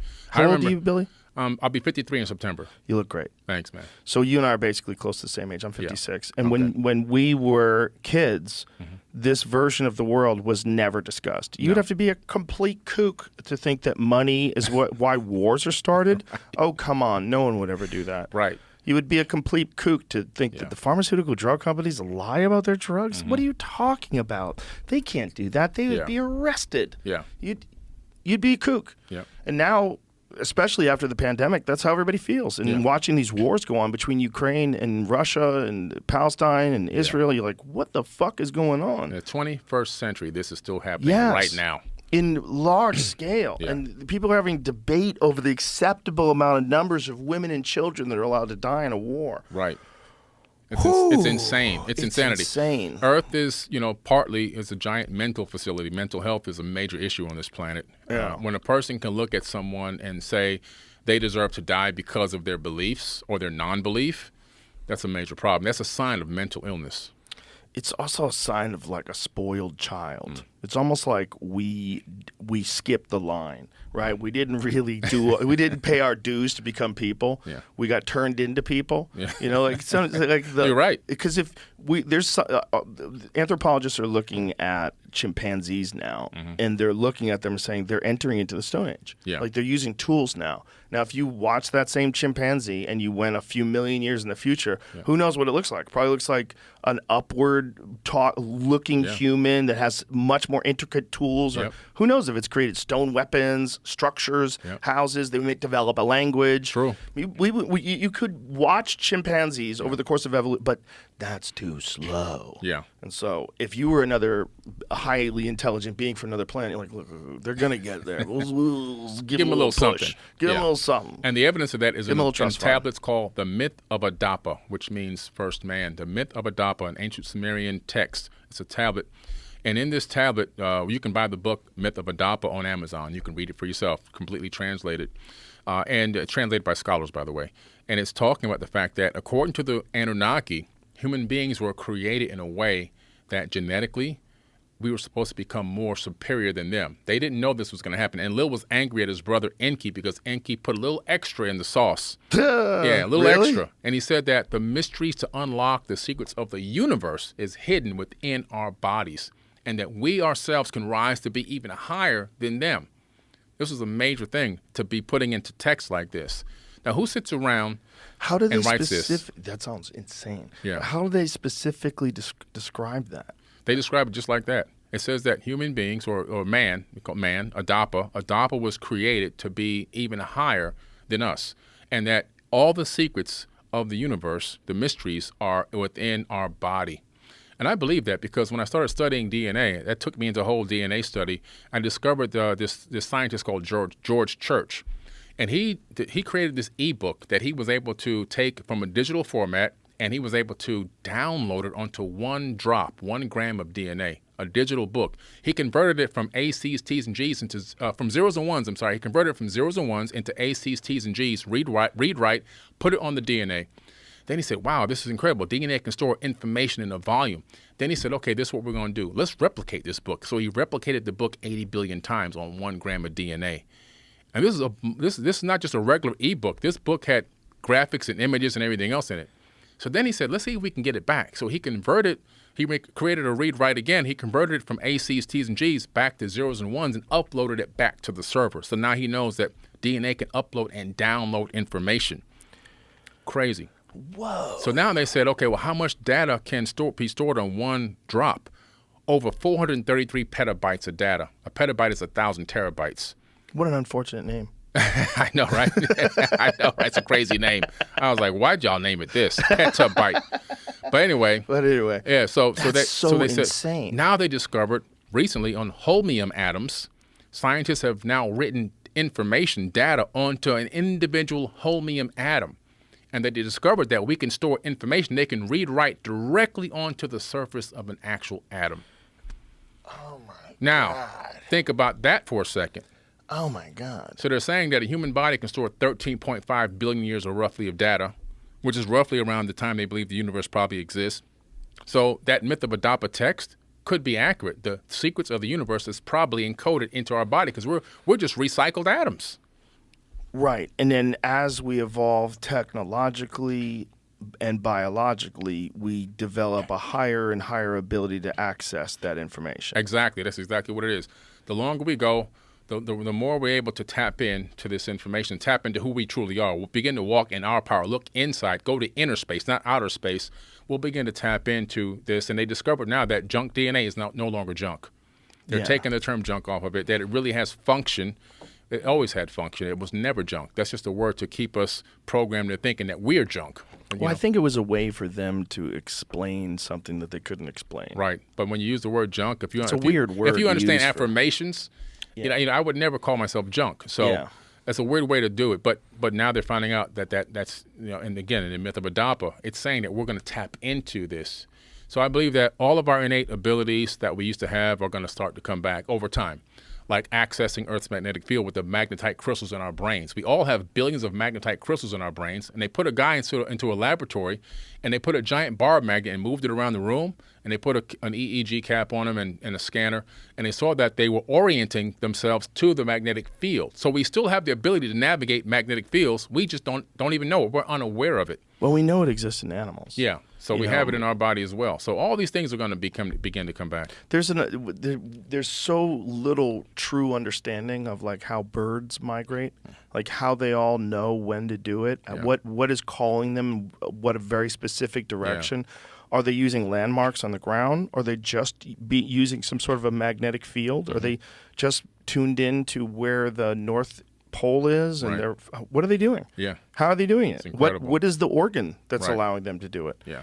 Is that something that humans have, and it went away? Just like I can't remember anybody's phone number anymore. Right. I used to have so many phone numbers in my head. We had to have them because we're 70s babies. Yeah. Oh, you may I'm be a 60, 60s not baby. 60. Yeah, I'm 70s, 71. But what happened was, if you look at the tablets again, this is why I love these tablets, man. They talk about the fact that they had created this being. Not created from scratch, but genetically modified. They add their essence to it, is what they say, added our essence. So by adding the essence, you can see where all of a sudden maybe our ancestors were in tune with the magnetic field and were able to communicate psychopathically, maybe even had telekinesis and these other innate abilities, weren't technologically advanced, but maybe more spiritually advanced. And they tinkered with us and took away our memory, took away our ability to tap into that so we can focus solely on them. Well, I guess if you were gonna, have you ever seen the movie Prometheus? Oh, yeah. When the alien dies and its DNA goes into the water. Yeah. If you were gonna play a real long game and seed life in the universe, and then you were gonna, especially with us, if you were gonna create something that's very sophisticated and encode inside of it enough information that they could figure out everything. Yeah. It's gonna take time. It's like you have to earn this information, but it's in there. Yeah. It's such a compelling theory. The problem is I get so wrapped up in these that I hope they're true. And when I hope they're true, I stop thinking critically. Because I'm like, that's the most fun. It's the most fun to think that we were created by aliens. Yeah. It's the most fun to think there's a base on the north side of the moon. Right. But the undeniable stuff that, to me, is equally compelling, I think, even than the aliens, is like, how did they make the pyramids? Like, who did that? Yeah. Who did that, and what was that culture like? Right. Like, if I could go one place, I would go to Egypt, Giza, when it's thriving. Yeah. When it's thriving, whatever. I don't even know what the number is. Yeah. I don't know if it's a John Anthony West number or if it's a, more conventional number of 4,000, whatever it is. Yeah. Just get me there. Right. Let me see what that was. Yeah. What were you guys doing? Right. How the fuck did you make that thing? How did you get those stones from 500 miles away? How did you cut them so Crazy. perfectly? How did you get them all the way up in the ceiling of this giant king's chamber? Yeah. What was that damn thing? Why did it have a gold cap on the top? Right. Like, what did you guys do? How did you make the gold cap? Yeah, Like, what did you guys do? It's wild. I go with the John Anthony West theory. I'm closer to his time frames. Yeah. Rest in peace, John Anthony West. He was amazing. Amazing man. Wow. Yeah, Magical yeah. Egypt, folks. It's I think there's 2 versions of the video series that you can get online. Go find it. It's incredible. The first one I watched like 10 times. Yeah. I was like, this is just forget about speculation, forget about like timelines, just the undeniable majesty of the construction of those structures and the statues and like what they built was like, my God, like incredible. nothing else. Yeah. Like nothing else in the world. No one's even a distant second place. No, not even close. Egypt it's wild. Egypt can just stand above all of it, and it was so long ago. Yeah, it's super ancient. And what I like about John Anthony West, his theory aligns with the Emerald Tablets date range, because when he talks about the Great Sphinx being built 2 processional periods back, it takes it back to around 38,000 years ago, around the same time that Thoth claims to have written the Emerald Tablets. And in these tablets, he talks about building the Great Pyramid. He said, "Builded I the Great Pyramid, patterned after Earth's force, so that it too might remain through the ages." So he claims to be the master architect of the structure of the Great Pyramid. And what he did was he incorporated into it advanced science. It's not just a power generator. It's also, in my opinion, it also could be a multifunctional stone computer. Okay, and this thing calculates the orbits of the planets in the inner solar system, which is crazy. How's it do that? Matter of fact, well, if I have some, can I open up this to just read some notes? Yeah, I got some definitely. incredible notes that I did, some math that I did I'm years amazed at ago. how much you don't need notes. There's a few people that come on this podcast that blow me away without notes. I'm like, Terrence is one of them. Yeah, he's one of them. Yeah. Rhonda Patrick, she's another one of them. I just want to get the numbers exact, Okay. you know. So one thing, the equatorial circumference of the Earth can be calculated by the Great Pyramid because the Great Pyramid itself is 1 by 43,200 scaled down. So if you take the Great Pyramid and scale it up 43,200 times, it fits directly inside the sphere of the Earth, and it touches the equator. Okay, So meaning the dimensions of how the angles of it would fit inside of a sphere. inside of a sphere. perfectly. It's a representation of the Earth in a pyramidal format. Okay, that's crazy. And if you multiply that by the base perimeter, you get 24,734.94 miles, which is roughly within 170 miles of the circumference of the planet Earth itself. Okay, which is wild. You can also calculate the speed of the Earth around the sun. So the Great Pyramid, basically you take a pyramid inch times 10 to the 8th power. It equals the speed of Earth around the sun. That's wild. The problem with these kind of calculations is Flint Dibble made note of this, that you could take that and you could do that with a lot of different things. Like, what was the one he used for 420? Yeah, he had 420 and 69 in it. I Yeah, can't there's a remember bunch what of it different funny ones. 420, Yeah, weed day? the weed day. Yeah, he was explaining how you take these arbitrary precession of the equinox numbers, and you could multiply them times like whatever you want. And you could get a bunch of different results, like based on what you wanted the result to be, not based on the actual. Some of them are hard to calculations. do. Check this out. Forget about Okay. multiplying things. What about taking the fact that the pyramid, the Great Pyramid, is located at the center of land mass on Earth? Not the center of the Earth, the center of land mass. Now, the only way you can put the pyramid at the center of land mass is you have to have a polar orbiting satellite. If we were to do it today, a polar orbiting satellite that's orbiting this way, and as the Earth spins on its axis, you're taking swaths of data and you're calculating the land mass, and then you're going to say, okay, this is the center point for land mass, and you put it there. So the center point for land mass being you take the surface of the Earth, what percentage of it is covered with water, where the ground is, Right. and then you find the center of where the most ground is, Yes. and that's where the pyramid is. Exactly. The next Exactly. thing is taking all the average heights of all the peaks on Earth and then dividing that to get the average height and making that the height of the Great Pyramid. Now, Whoa. you can't just randomly calculate those numbers, okay? That's the average height of all the mountains and the peaks on Earth? That's right. Wow. That's right, and that's an absolute fact. The Grand Gallery, the latitude of the Grand Gallery inside the Great Pyramid leading into the King's Chamber, the latitude are the exact digits of the speed of light in meters per second. You can't just randomly calculate that one. Well, you can't just get those stones down. I mean, Yeah. there's not one thing about it. Yeah. I mean, you can get real crazy with numbers and mathematics, but there's not one thing about it that's not completely insane. Like, every single aspect of it is completely insane. Yeah. The fact that we still will try to pretend today that it's not impressive, or that it was impressive, but that they did it with sand and they did it with, like, Yeah. how do you Well- know? Well, Like, you would don't need more. know. You would need more mud if you the mud ramp theory. You would need more mud in mass than the pyramid itself. So that's a farce. You The know. mud thing, I mean, it's like, just show me one. Yeah. Show me one. Just Well, here's the problem with that mud ramp theory.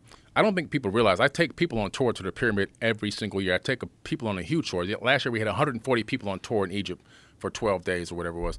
But the pyramid itself, each individual stone at the pyramid, excuse me, each individual stone at the pyramid is a different shape and size. There are no two stones that are perfectly the same. Each stone fits in an interlocking format. So you can't say, go over here and cut these stones. We're going to bring them over here and we're going to throw up this pyramid. It doesn't work that way. Each stone is made individually, specifically for the location that it's exactly in. because they all have to be at an angle. An Because they're angle all going up towards this angle, so and everyone has to be interlocking. cut perfect. Exactly. So they're interlocking stones, and there's no way to say just cut this cookie cutter out and we're going to bring him and hoist him in And a all spot. of them are perfect. All of them. And if you accidentally cut the wrong size or you're off by a few inches, you can't make the pyramid. You can spend a week or two getting a stone to a location that don't fit. It doesn't make any sense. They had foreknowledge. People don't take the amount of resources, energy, and effort that it took to build that structure and then guessing that it will work out in the end. You only build that if you have a complete blueprint and you've got proven facts, right? You have proof of concept that it works and you've done this before. Now, what do you think about the other pyramids that are wonky? Like the ones that aren't perfect? Do you think that they were trying to duplicate the Great Pyramid? Do you think they were trying to make their own? The deeper you go into antiquity, the more perfect construction was. The further you come forward in time, the more wonky and crazy things are and begin to fall apart. So do you think they just forgot how to do it? The knowledge was lost. You can see the evidence of the knowledge. By the time we got to Alexander the Great, have you ever been to Alexandria? No. I thought I was going to go see this incredible place. It looks like a bunch of crap, a bunch of piled up rocks, buildings leaning on each other, even the people living in apartments that are leaning, buildings leaning. Oh, wow. Everything there looks just, the stones are small. I could pick up those stones with my own hands. They tried to duplicate the majesty of ancient Egypt, but they didn't even come close. It's just so bizarre that one civilization got so much further than everybody else. Yeah. And no one really knows exactly how they did it. Right. Light years ahead. Now, when you hear the carbon dating of the Great Pyramid, what is your take on that? Because the radiocarbon dating is 2,500 BC, right? Yeah. That's Yeah. what they think. I just don't believe it. Why is that?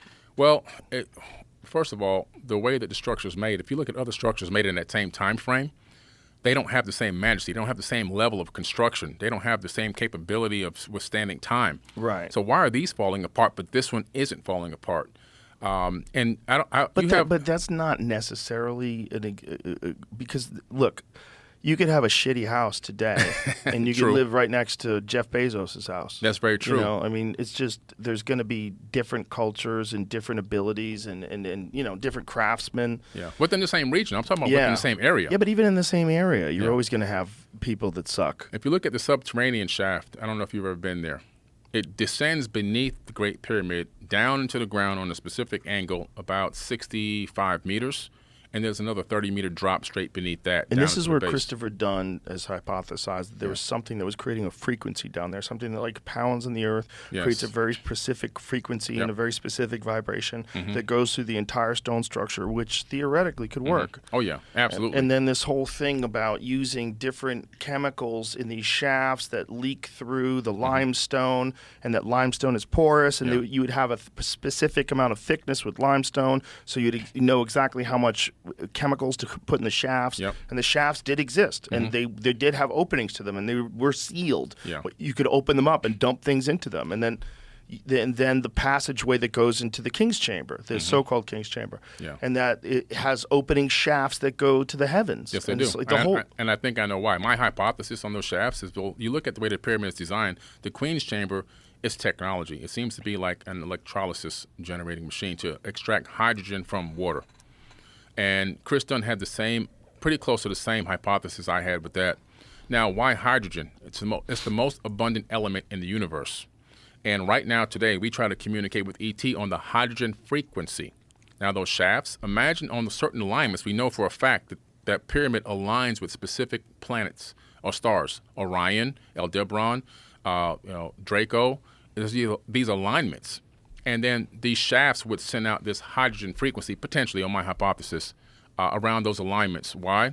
For communication purposes. Updates on this breakaway civilization. Because I believe there was an ancient galactic war, which I talk about in my show, my docuseries, Anunnaki. And this ancient war created these space refugees, which then spread out around the Milky Way. Earth just happens to be one of the breakaway civilizations.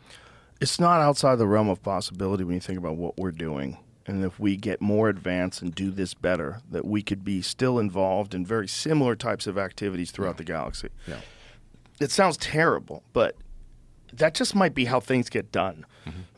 Unfortunately, war might just be a part of our essence, and it might be a part of the whole cosmic balance of good and evil. That this shifting of the winds and this, of the tides coming in and coming out. This is like this. It needs good and bad. It needs all these things. Yeah. Well, in the biblical text, God says in Isaiah, "I create the good and I create the evil. Do what I say, at the Lord." The battle, the struggle. He's saying he creates good and evil. Yin and yang is what they call in ancient cultures, right? Good and evil, dark and light, it's all the same thing. It's the most fascinating subject to me. Yeah. It really is. The most fascinating subject is when I hear stories from the Bible or the Bhagavad Gita or the Talmud or any stories, like what was the origin? What were they trying to say? What Right. what were they documenting? What were they sharing in an oral tradition Mm-hmm. of the history of people and of the earth and of the heavens themselves? Like, what were they sharing? What were those things? How much of it was myth? Mm-hmm. Yeah. How much of it was someone misinterpreted the original story and Right. watered it down? But at the beginning of it, even at the beginning, there was light. Just Mm-hmm. Yeah. it's literally like the Big Bang. Yeah. It's literally describing what the current scientists believe Yeah. happened. And then you think about these stories of floods. And then we know there's evidence, like the Randall Carlson work, all his work on the flooding Yeah. that existed, where you could see these like enormous channels cut through that is indicative of just insane amounts of water over a short period of time. Yeah. And when he describes that, you're like, what? Yeah, it's incredible. And then the fact that we know that there's asteroid impacts, Yeah. there's comet impacts, and that the ice age ended abruptly, Yeah. and that all these areas, like this is where it was, this Yeah. is where it went down, and this might be every fucking story that you've heard from the beginning of time. Epic of Gilgamesh, Noah and the Ark, all these stories. Yeah, all of it. I mean, obviously, the Noah story is inside of the Epic of Gilgamesh. Yes. I believe that is a result of the Younger Dryas incident. In the Epic of Atrahasis, there is this this strike of this either an asteroid or whatever it is that's going to hit. It doesn't specifically say, but they had the ability to stop it. And there's this other disk that has cuneiform writing on it, which is supposedly the direction that this thing took course through space to hit Earth. And so it was kind of known that this was going to happen. And everywhere you look on the Earth around that same time period that this is estimated to happen, megalithic construction stopped. What happened that everyone stopped at the same time, unfinished in the quarry, unfinished in the quarry over here, unfinished in the quarry? All of a sudden, around the entire planet, everything is unfinished. Something happened globally that made people stop working on these structures and go to maybe Darren Kuyu underground base, or in the Americas, that they say that the ant people, the Hopi say the ant people took them under. If you couldn't go under and save yourself, you had a ship. We know that Ziusudra in the Epic of Gilgamesh was told how to build the ship, but it wasn't a boat like what we know was said in the Bible. It was actually a disc he was told to build. We found the tablet for that, so we have the tablet in the British Museum. It was an actual disc that looked like pie sections on the inside. And he was told to collect his local flora and fauna and his local livestock, not two of every kind in the world. He didn't get 2 ticks and 2 fleas and 2. It didn't happen. He had local livestock, but he built a disc, not a ship, which is pretty interesting. But yeah, these stories are everywhere. It's pretty crazy. It is crazy, and it's just so strange when you see resistance to the idea, while there's still real evidence of this impact. Yeah. Once there was real evidence of the impact, once the Younger Dryas impact theory started being discussed by legitimate scientists, and they recognized when they're doing these core samples that they find nuclear glass, and they find all of these things like iridium that are very common in space, very rare on Earth, all this very thin layer. It's real clear there's a time where all this shit goes down. Yeah, it happened. And there's also mass die-offs in places. And my friend John Reeves, have you ever seen the Alaska Boneyard on Instagram? No, I haven't seen that one. Yeah. Wow. Jamie, pull that up. So he has this piece of land, and he's a gold miner in Alaska. He's a fucking great character. And he has this amazing piece of land that they've pulled out thousands of bones and tusks and woolly mammoths and animals that aren't the Boneyard Alaska is his Instagram. Things that weren't even supposed to exist in that area. Yeah. They have absolute proof of these things existing. Right. Different cats and short-faced bears and all kinds of shit. So they're pulling things out every day. He just texted me the other day. Yeah. Asked me to come out and blow out a mastodon bone. I can't make it, bro. I can't I'm busy, but I love this dude. Yeah. And what he's doing up there is all his. Yeah. This is his property. Incredible. So he's got it all documented. He's got warehouses. He spent millions of dollars doing all this stuff. Yeah. And his one area is only a few acres, man. Wow. It's only a few acres. So imagine what's really up there. Imagine what's really up there. Yeah. And what he thinks is that there was a mass die-off that probably happened instantaneously, and all these things got swept in the water and washed down into this one particular area where they collected, and that's where he's finding them. Gotcha. That makes sense. So he's got 2 very specific areas that aren't that big. Yeah. Just a few acres each. I think the biggest one is like 6 acres. Wow. It's crazy. And so they're using these high-pressure hoses, and they shoot into the permafrost, and they slow, because it's, it's cold. It's you gotta fuck melt up there. it. So everything Yeah. is just frozen into the ground. Right. So they blast into the permafrost and start to loosen things up. And show some of the images of the warehouses that he has. I mean, insane amounts of tusks and bones. Wow. And there's even more than this. The what is the museum in New York that has his bones? Natural History Museum. From the previous owners of this property, they took a bunch of these bones and they wind up dumping some of them in the East River because they had too many of them. Oh man. So then they've sent out people. What is his name? Dirty Water Dan? Don. Dirty Water Don. Dirty Water Don, who's this fucking scuba diver guy who goes into the East River, who found woolly mammoth bones. Wow. And what the other one? Bison bones. All these different bones at the bottom of the fucking East River, that's exactly crazy. where he said they would be dumped off. Wow. So they dumped them because they had so much of them, and then Yeah. they have a bunch of them that are still there. So now they have Alaskan politicians who are pressuring the museum to release these things back to these people so they can get them in the hands of people that could fucking study them. Right. Because they just have them locked up and they're just trying to say that they're theirs. Yeah, yeah. First they tried to deny they have them, then he provided paperwork and there's Yeah. proof, and then they denied there was ever any dumped into the East River. They wanna But now keep they it covered pulled up. them out of the East River. Yeah. Now they know. It's real. So look at this. That's incredible. This is insane. Goodness. That's an incredible graveyard. This is Goodness. insane. Wow. Boning. He calls them, when you help, it's a boneyard. So if you go there, you become a boner.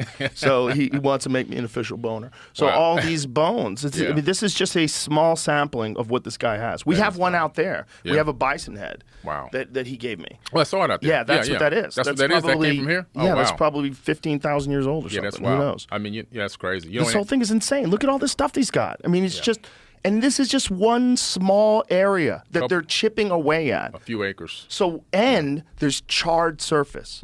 There's a layer that they go through that's all completely charred. And he's documented this too. Like, what the fuck happened here? Look at this layer. Yeah.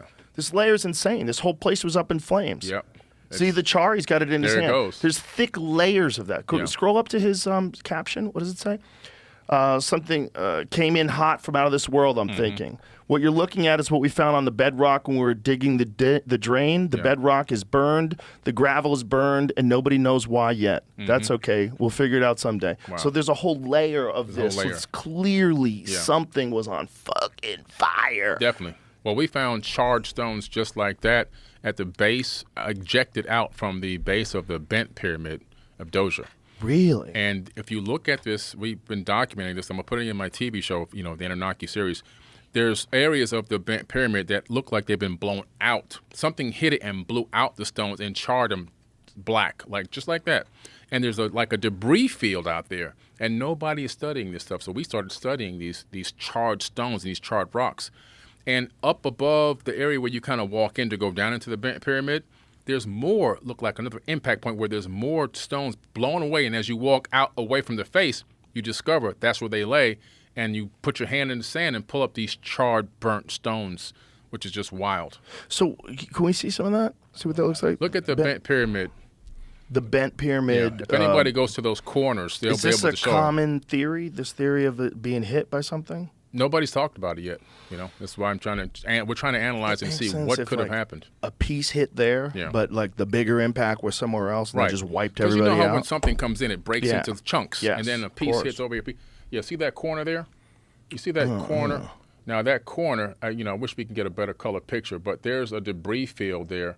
All those stones are it looks like an impact, and there's out away from it, there's charred, burnt rocks in the sand. You pick up a regular piece of rock, you can see what that is, a geode. You put up these, it looks like charred, burnt stone that came from the pyramid itself. I like to see the image of the chart because to me, when I'm looking at that, it just looks like people were stealing rocks. You get but that's exactly what it looks like. But that's not stealing rocks there. And the homegrown archaeologist that was with us, Muhammad Ibrahim, has the same exact belief because we are able to see those areas there, the mass of what's missing. The majority of it's in the sand, which is why I would send you the photo. Oh, okay. So it wasn't stolen. It was knocked off. Yeah, it's there.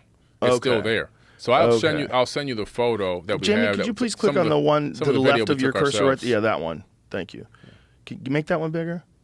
I see. Yeah. So all that got blown apart. It's blown apart, and the mass is still there. A lot of it turned into dust and powder, but the black pieces would be further toward me. Can you tell us where we could find images of those? The charred. I have some. Can you show them to Jamie or send them to Jamie? I'll send them to you right away. Absolutely. You can't airdrop it because you're using foreign technology. Not even. Yeah, we'll just download them and email them to you. But we want to be able to do it They're now. on our so we Google could- Photo Drive right now. Could you just send it to him if Yeah. we got you an email? We'll do it right now. Absolutely. Okay, Yeah. Jamie, will you give him an email? Yeah. We'll pause here for a second, we can folks. We'll get find- these images. See if we can don't find want to some bore you images with now. this. Okay.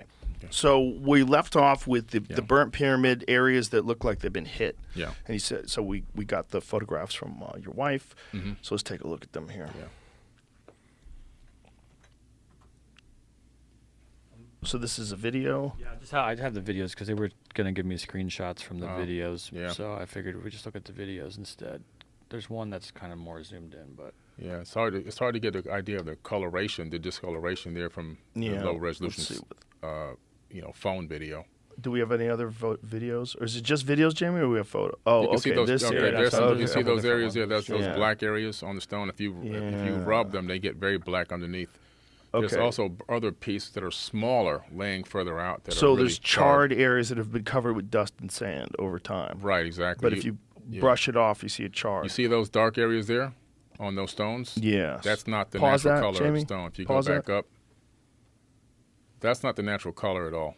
Those colors there, and the geologist and the homegrown guide that we use and the archaeologist also said that's not the normal coloration. They don't know what energetically happened here. Okay, so now I see it. I see it in that. Stop right there. I see it in that stone right there as Yeah, well. So right. charred and then over the thousands of years covered with dust and sand. But if Correct. you dust off the dust and sand, you see this Yes. charred surface. Right. Oh. Yeah, which is crazy. Well, that does kind of make sense if a little chunk hit that. Yeah. And a bunch hit some other spots, and that was just. Yeah. And it also makes sense if you think about how an advanced civilization like that can just disappear. Like, what would have to be the moment? It just doesn't make any sense. I know there's the burning of the Library of Alexandria where they lost a lot of the information, but I think that might have been a book heist. really, Yeah, I think the burning of the Library of Alexandria was a heist. The burning did happen, don't get me wrong, but that was just a distraction to steal the knowledge, and that the majority of that knowledge ended up in the Vatican archives. I know you're going to say the Vatican. That's what I believe. Vatican is one of Yeah. my favorites. Yeah. That's one of my favorites. I went there with my family a few years back, Mm. and I was blown away. And I highly recommend it to anybody that gets to go to Rome. If you go to Rome, please go to the Vatican. It's stunning. Yeah. It's stunning, all the artwork they have. And they also have an Egyptian obelisk. Yes, right Which in is the crazy. center. And you know that obelisk, that courtyard is the same courtyard as Teotihuacan. If you look at Teotihuacan, You mean the dimensions? Not the dimensions, but just the actual shape of that courtyard, it matches the courtyard of Teotihuacan. So Really? yeah, it's an incredible coincidence that they built it based on the Teotihuacan, where the Avenue of the Dead has those platforms, and then you have the Pyramid of the Sun on the right and the Pyramid of the Moon straight ahead. That area resembles the courtyard of the Vatican. Wow. The Vatican is so insane. It really, I didn't know. I knew that it had a lot of art. I didn't know. It's I did- outrageous. When you go to St. Peter's Basilica, you're just like, what? I know. What did you do? Yeah, How did yeah. you do? How much time did this take? Yeah. This is so intricate and so incredible. I know. It's one of the most spectacular things I think I've ever seen in my life in terms of like what human beings can do with ingenuity and time and artisans and Yep. craftsmen and artisans that just create the most insane ceiling Yeah. you've ever seen in your life. So intricate. Yeah. I mean, and perfect for a house of worship because you walk in there and you believe in God like Yeah. immediately. Right. Like this is obviously Look how a grand shrine this to is. God. Yeah. Right, exactly. And the fact that they did it for so long. It took Yeah. hundreds of years to make that place. I know. It's incredible. It's so amazing. It lets you know that there's time periods where people would operate within a golden age in certain regions of the planet and have time to do that type of extensive art and Right. craft and beauty, create that kind of beauty. Right. And the only way you do that is when you got your resources covered and your army strong. That's it. And that was Rome. Yep. I mean, that's what they were back then. They tried to take over the world. Yeah, and the thing about what they have is they don't have to kind of tell you. Yeah. Like, so if they do, like, there's archives that they have in Rome that haven't been searched. Like, they're not just opening them up to everyone, Right. so that everyone could look in and see what they have. So there's always been speculation that they have some wild shit written down in there. Yeah, some wild stuff. I mean, they're investigating aliens, you know? Right. I mean, one of the Pope's Most recent astronomers, speeches. you know, they were talking about years ago, though. They were talking about years ago that they wanted to, the Pope wanted to baptize the first alien. Now, that's incredible. That's an incredible statement. That'd be like turning Michio Kaku into a Scientologist. Right? It's like, that would be hilarious. I know. That would be hilarious. And then they built this telescope called Lucifer to look for alien life. That's not a good name. Yeah. You would think anybody who would know better. Right. The light bearers, that, you know, what Lucifer means, supposedly. But, yeah, they built a telescope named Lucifer. Right, but the swastika used to be a sign of peace. Right, You can't true. really use it anymore. No, you can't use it anymore. I know. You know, Somebody, you know. it's like things can be stolen Yeah. forever. No one's rocking that Hitler No, mustache. That's not- a wrap. It's over. The Hitler mustache is over. No one's getting called Adolf. That's over. That's over. You Yeah, can't, that it's a name's- wrap. So I Yeah. guess they didn't want to, you know, cut that name loose, but they utilized that name for the name of that, and it's actually in America. I believe it's in Arizona. Really? Yeah, No kidding. Wow, Lucifer telescope. How Yeah. kooky. I know. All of the telescopes are fascinating, but what's really the most interesting to me is the James Webb and Yeah. the information that's coming out about the birth of the cosmos and about how they're looking at these galaxies that seem too big, that they form too quickly, and that they're starting to re-examine the timeline of the Big Bang, and Yeah. that they're reconsidering whether or not they were correct with this 9 or 7? 13.5 to 13.8 billion year. Yeah, and number. they think these galaxies should not exist in this. I was just watching a documentary on it yesterday, or a couple days ago, Yeah. where they were getting into why this doesn't make sense and the size of these galaxies, and Yeah. they were too formed. Right. And it was, I believe it was 500 million years after the Big Bang. Right, So right. they're like, this doesn't make sense. Yeah, according to us now. According with our, to us. with our minds. Right. Yeah, you know, we're still trying to figure out what dark matter is. Right. Well, I'm just the Terrence Howard, the concept of stars creating planets and the planets eventually getting to a Goldilocks zone, then eventually getting out, and that this is how life propagates through the universe. Like, Yeah. it makes so much sense. Yeah, And yeah. with our limited understanding of the cosmos and our adherence to very specific ideas of how it all was created, and the resistance to things like even the James Webb Telescope's discoveries, Yeah. you realize that, like, science, like everything else, it's when it's practiced by humans, humans fuck everything up. Yeah. They use their ego, they use arrogance, they don't want to be corrected, they want their initial ideas to be correct. Yeah. And then there's, you know, a lot of great scientists that are just looking at it and going, this is amazing. Like, let's keep doing this, and let's Yeah. get an even better telescope out there that maybe could see even further, and maybe Yeah. we'll have to re-examine what we think about the birth of the universe. Exactly. I mean, it just keeps getting better. Technology keeps getting better. I remember Hubble, when it came back with the 2 trillion sky book. 2 trillion galaxies is what it estimated exists within our known universe. And then the Webb comes out, and it's just showing this stuff in much more clarity. And it's probably going to make discoveries that are even going to surpass, obviously, Hubble in terms of the quantity of galaxies. And it just keeps getting better and better. We're getting a bigger and better understanding of our place in the universe as a whole. And some people are scared of that. This is why they don't want it to get out. They don't want the information to be put forth that's going to change the paradigm.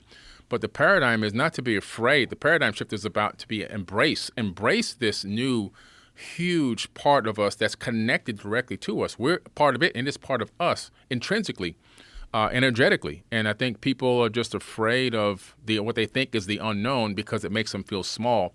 When I hear all this stuff going on out there, it makes me feel bigger because I know that I am part of it. Yeah. We are part of it. Yeah. But we like to think as individuals. That, Right. You know, oh my God, I'm not important. The universe is infinite. Exactly. The universe is not just infinite. It's so infinite that the infinite nature of the universe might be a part of an atom Right. in another infinite universe. That's the fractal Which is holographic like- universe. Yeah. When you go fractals on things and you Yeah. start thinking about it in that terms, you just you go, what? Yeah. It's never ending. It's just this constant thing that's in you in subatomic particles, and deeper than that, and then further out than that, it just just never ends. Right. It goes both ways forever. Yeah. And you just go, oh boy. I know. It's hard to take yourself too seriously. Listen, it's hard because and I think individuality is an illusion. We appear to be separate and individuals, but energetically we're really all the same entity, the same consciousness, experiencing itself differently, subjectively through different bodies. Yes, different life experiences, different exactly. genetics, different places in the world. Correct. Yeah, but we're all the same thing. Yeah. And that's the hardest thing for people to get in their head. Anyone that you run into is you living another life. Right. We're all the concept of me. When you think about it, everyone has that same feeling of me. Everyone has me inside of them. They're just me with less information, more information, better brain, better this, better that, shittier this, shittier that. Yeah. And there's an infinite number of examples of it. And then it probably exists everywhere in the cosmos. And it's probably what facilitates change and growth, is that there is this imbalance and that there is this constant struggle amongst human beings. Right. And it's probably what makes us constantly try to improve. Exactly. It's just very disheartening to think that we improve to the point where we can travel to other planets and have a war. I know. I know. We don't want that to happen. We don't want that to happen, but just if where- it really did happen here, it just makes you think, like, is that just what we do forever? And is this just when we have this utopian perspective of being able to eliminate war on Earth someday, which no one thinks is going to happen, and not with this current version of human beings. Right. And then you think, well, if we surpassed Earth, if we passed our genes and our civilization out into the universe, are we still going to be behaving the same way? Right. And if we were, if I was an alien, I'd be like, don't let those dudes in.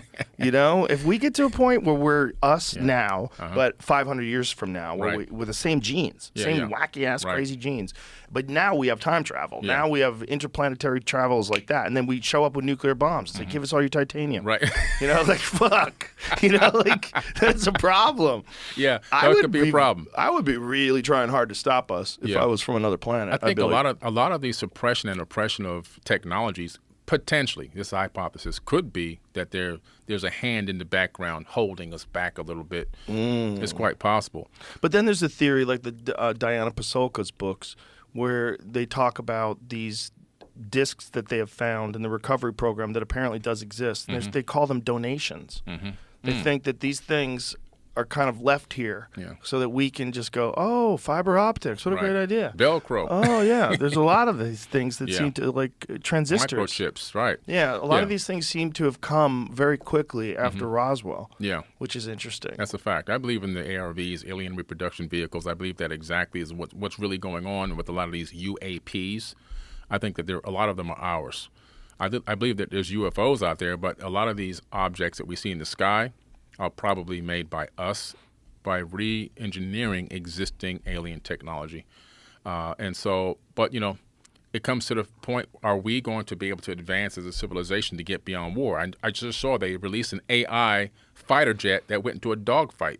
Yes. Just a few weeks ago. Yeah, Mike Baker was on here showing us that. And Right. it beats the human piloted planes 100% of the time. Yeah.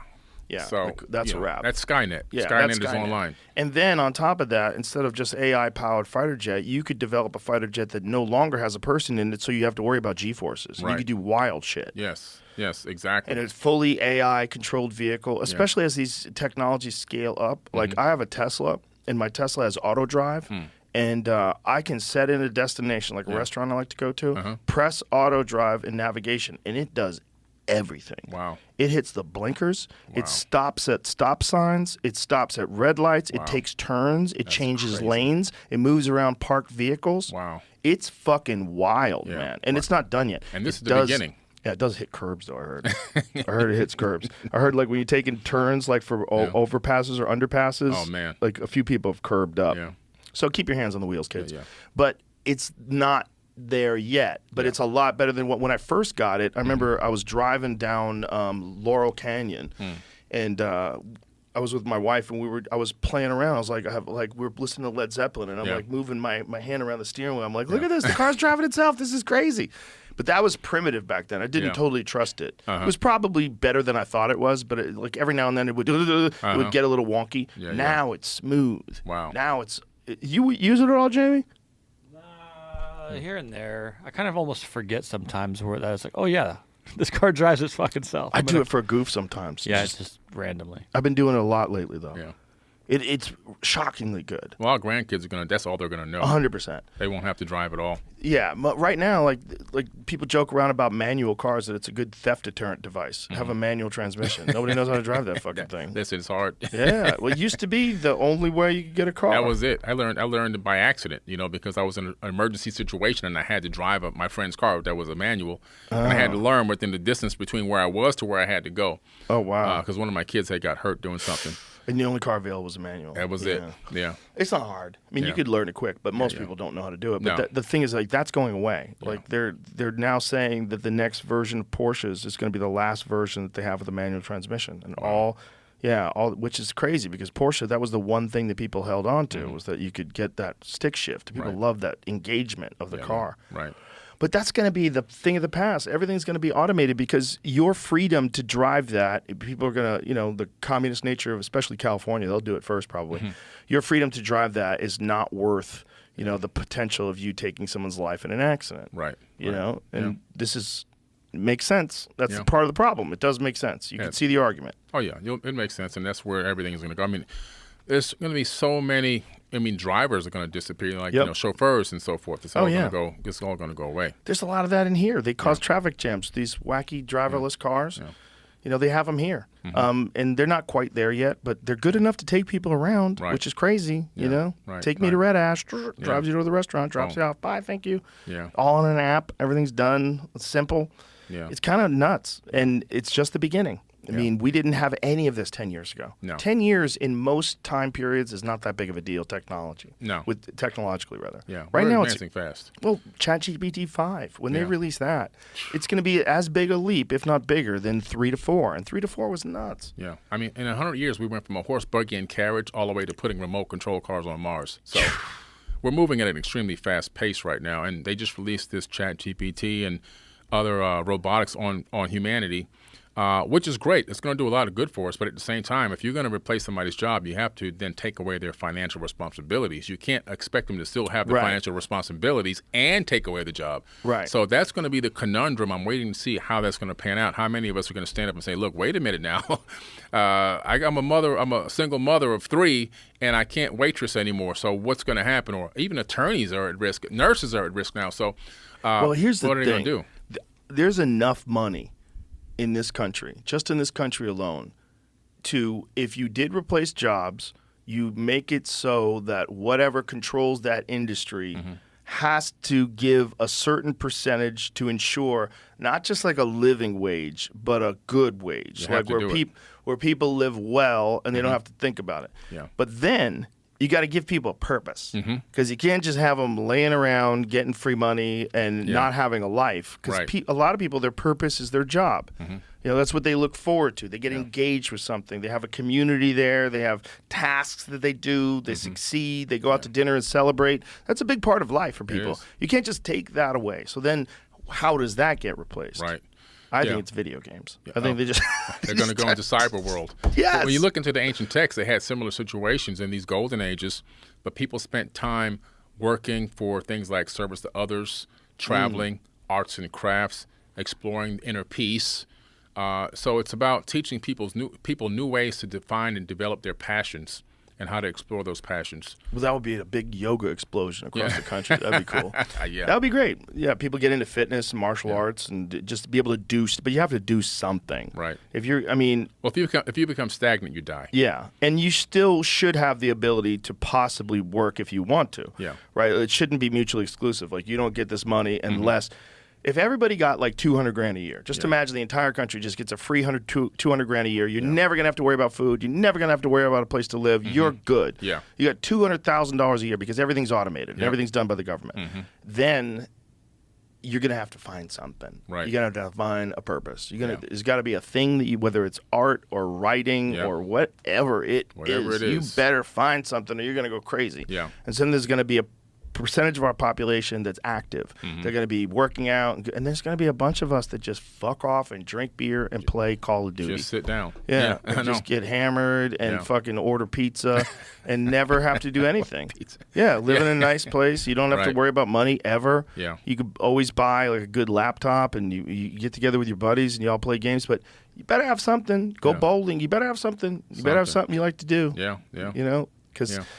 That's where it's going, though. But wouldn't that be better than work? Because for most people, like, you know, there's a great satisfaction working and accomplishing a hard day's work, and you know, you get your paycheck and you feel like you've accomplished something. But wouldn't it be better if you just all of your needs were met? Yeah. Yeah. And we put an emphasis in our culture on creating and doing things that interest you, and whether it's competition or whatever it is. Yeah. But this will be financed essentially Yeah. by this ability that you just get free money because robots control everything. They There's have plenty no of more money. jobs. There's Yeah. no more jobs. I mean, Right. They don't have to pay a salary to these robots. Only Exactly. repair costs. Exactly. And management costs, obviously. So, yeah, it would be And great. the $200,000 that everybody gets, they're getting it anyway because they were going to buy stuff from them. Exactly. Exactly. It would be a wild change and shift in how human beings interacted. And if there was a way for us to channel that in a positive manner, it could ultimately be beneficial. And we could be looking back on these days where people had to work at Wendy's and go, what the fuck was that about? Yeah. Well, most people are working in jobs that they're not passionate about Right. these jobs. Right. And it's evident in their work, you know, their effort and their Sure. and their work ethics. Well, it's But, also evident in their success, right? yeah. And their happiness. That's right. Like a guy like you who likes to do what you like. You Yeah. enjoy this. You pursue this. You talk Right. about this. You're very good at it. This is a great way to live. Yeah. And if other Absolutely. people can find other similar things or different things that Exactly. similarly excite them. Yeah. And if we were under that new scenario of $200,000 a year, whatever it was, I would still do this. Of course. You know, so Of course. people will work. It's like Star Trek. They work for free on Star Trek. They don't, you know, it's just a TV series, but they don't have a paycheck. Kirk didn't get paid. No, they never got paid any money. Wow. It was all for free. Communists. They were trying to turn us into communists. It's all for free. But Yeah. they did it because they were passionate about it and they Right. believed in it so much. And so there's things that people can still do if they're passionate about those things. And you know, it's just work, but you don't ask for a paycheck. Right. If there was a base paycheck for the whole country, just a base paycheck based on, I wonder if 200 grand is even possible. What is $200,000 times 333 million? Check that out, Jamie. What's And only 190 million are adults. 190 million adults. right? That's right. Let's be generous. Let's make it 200 million adults. Yeah. So 200 million times 200,000 is what? So it'd be 2 times 2 is 4. Add all the zeros from the 200,000 onto the 4 million.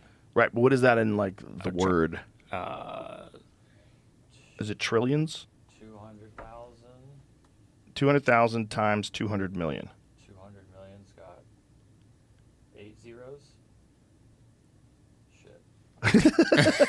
So 6 zeros. I'll just do it. Hold on. 6 zeros is a billion. 9 zeros is no, 6 zeros a million. Yeah, 9 zeros is a billion. It's giving me 4E13, so it's 4 with 13 zeros. Let me see what that looks like. So 13 zeros? 1, 2, 3, 4 times 13 zeros? It's a lot of money, folks. Yeah. Gonna have to drain these oligarchs. Well, Tax the rich. what was the numbers? 200,000 times 200 million. 40 billion? That doesn't sound right. That right? is going to be. It's either 40 billion or 400 billion. Then. It's $40 billion. 40 billion. That's Yeah, it? that's Sounds it. reasonable. That's Okay. reasonable. That's 40 billion. so reasonable. Yeah. That's so reasonable. That's less than the military-industrial complex budget for the year. 100%. Imagine that, folks. I just want you to think about that. We could give 200 million people $200,000 a year. That's a good amount of money. Yeah. $200,000 is nice. You can live in a nice house, Yep. go on vacation, you can eat well.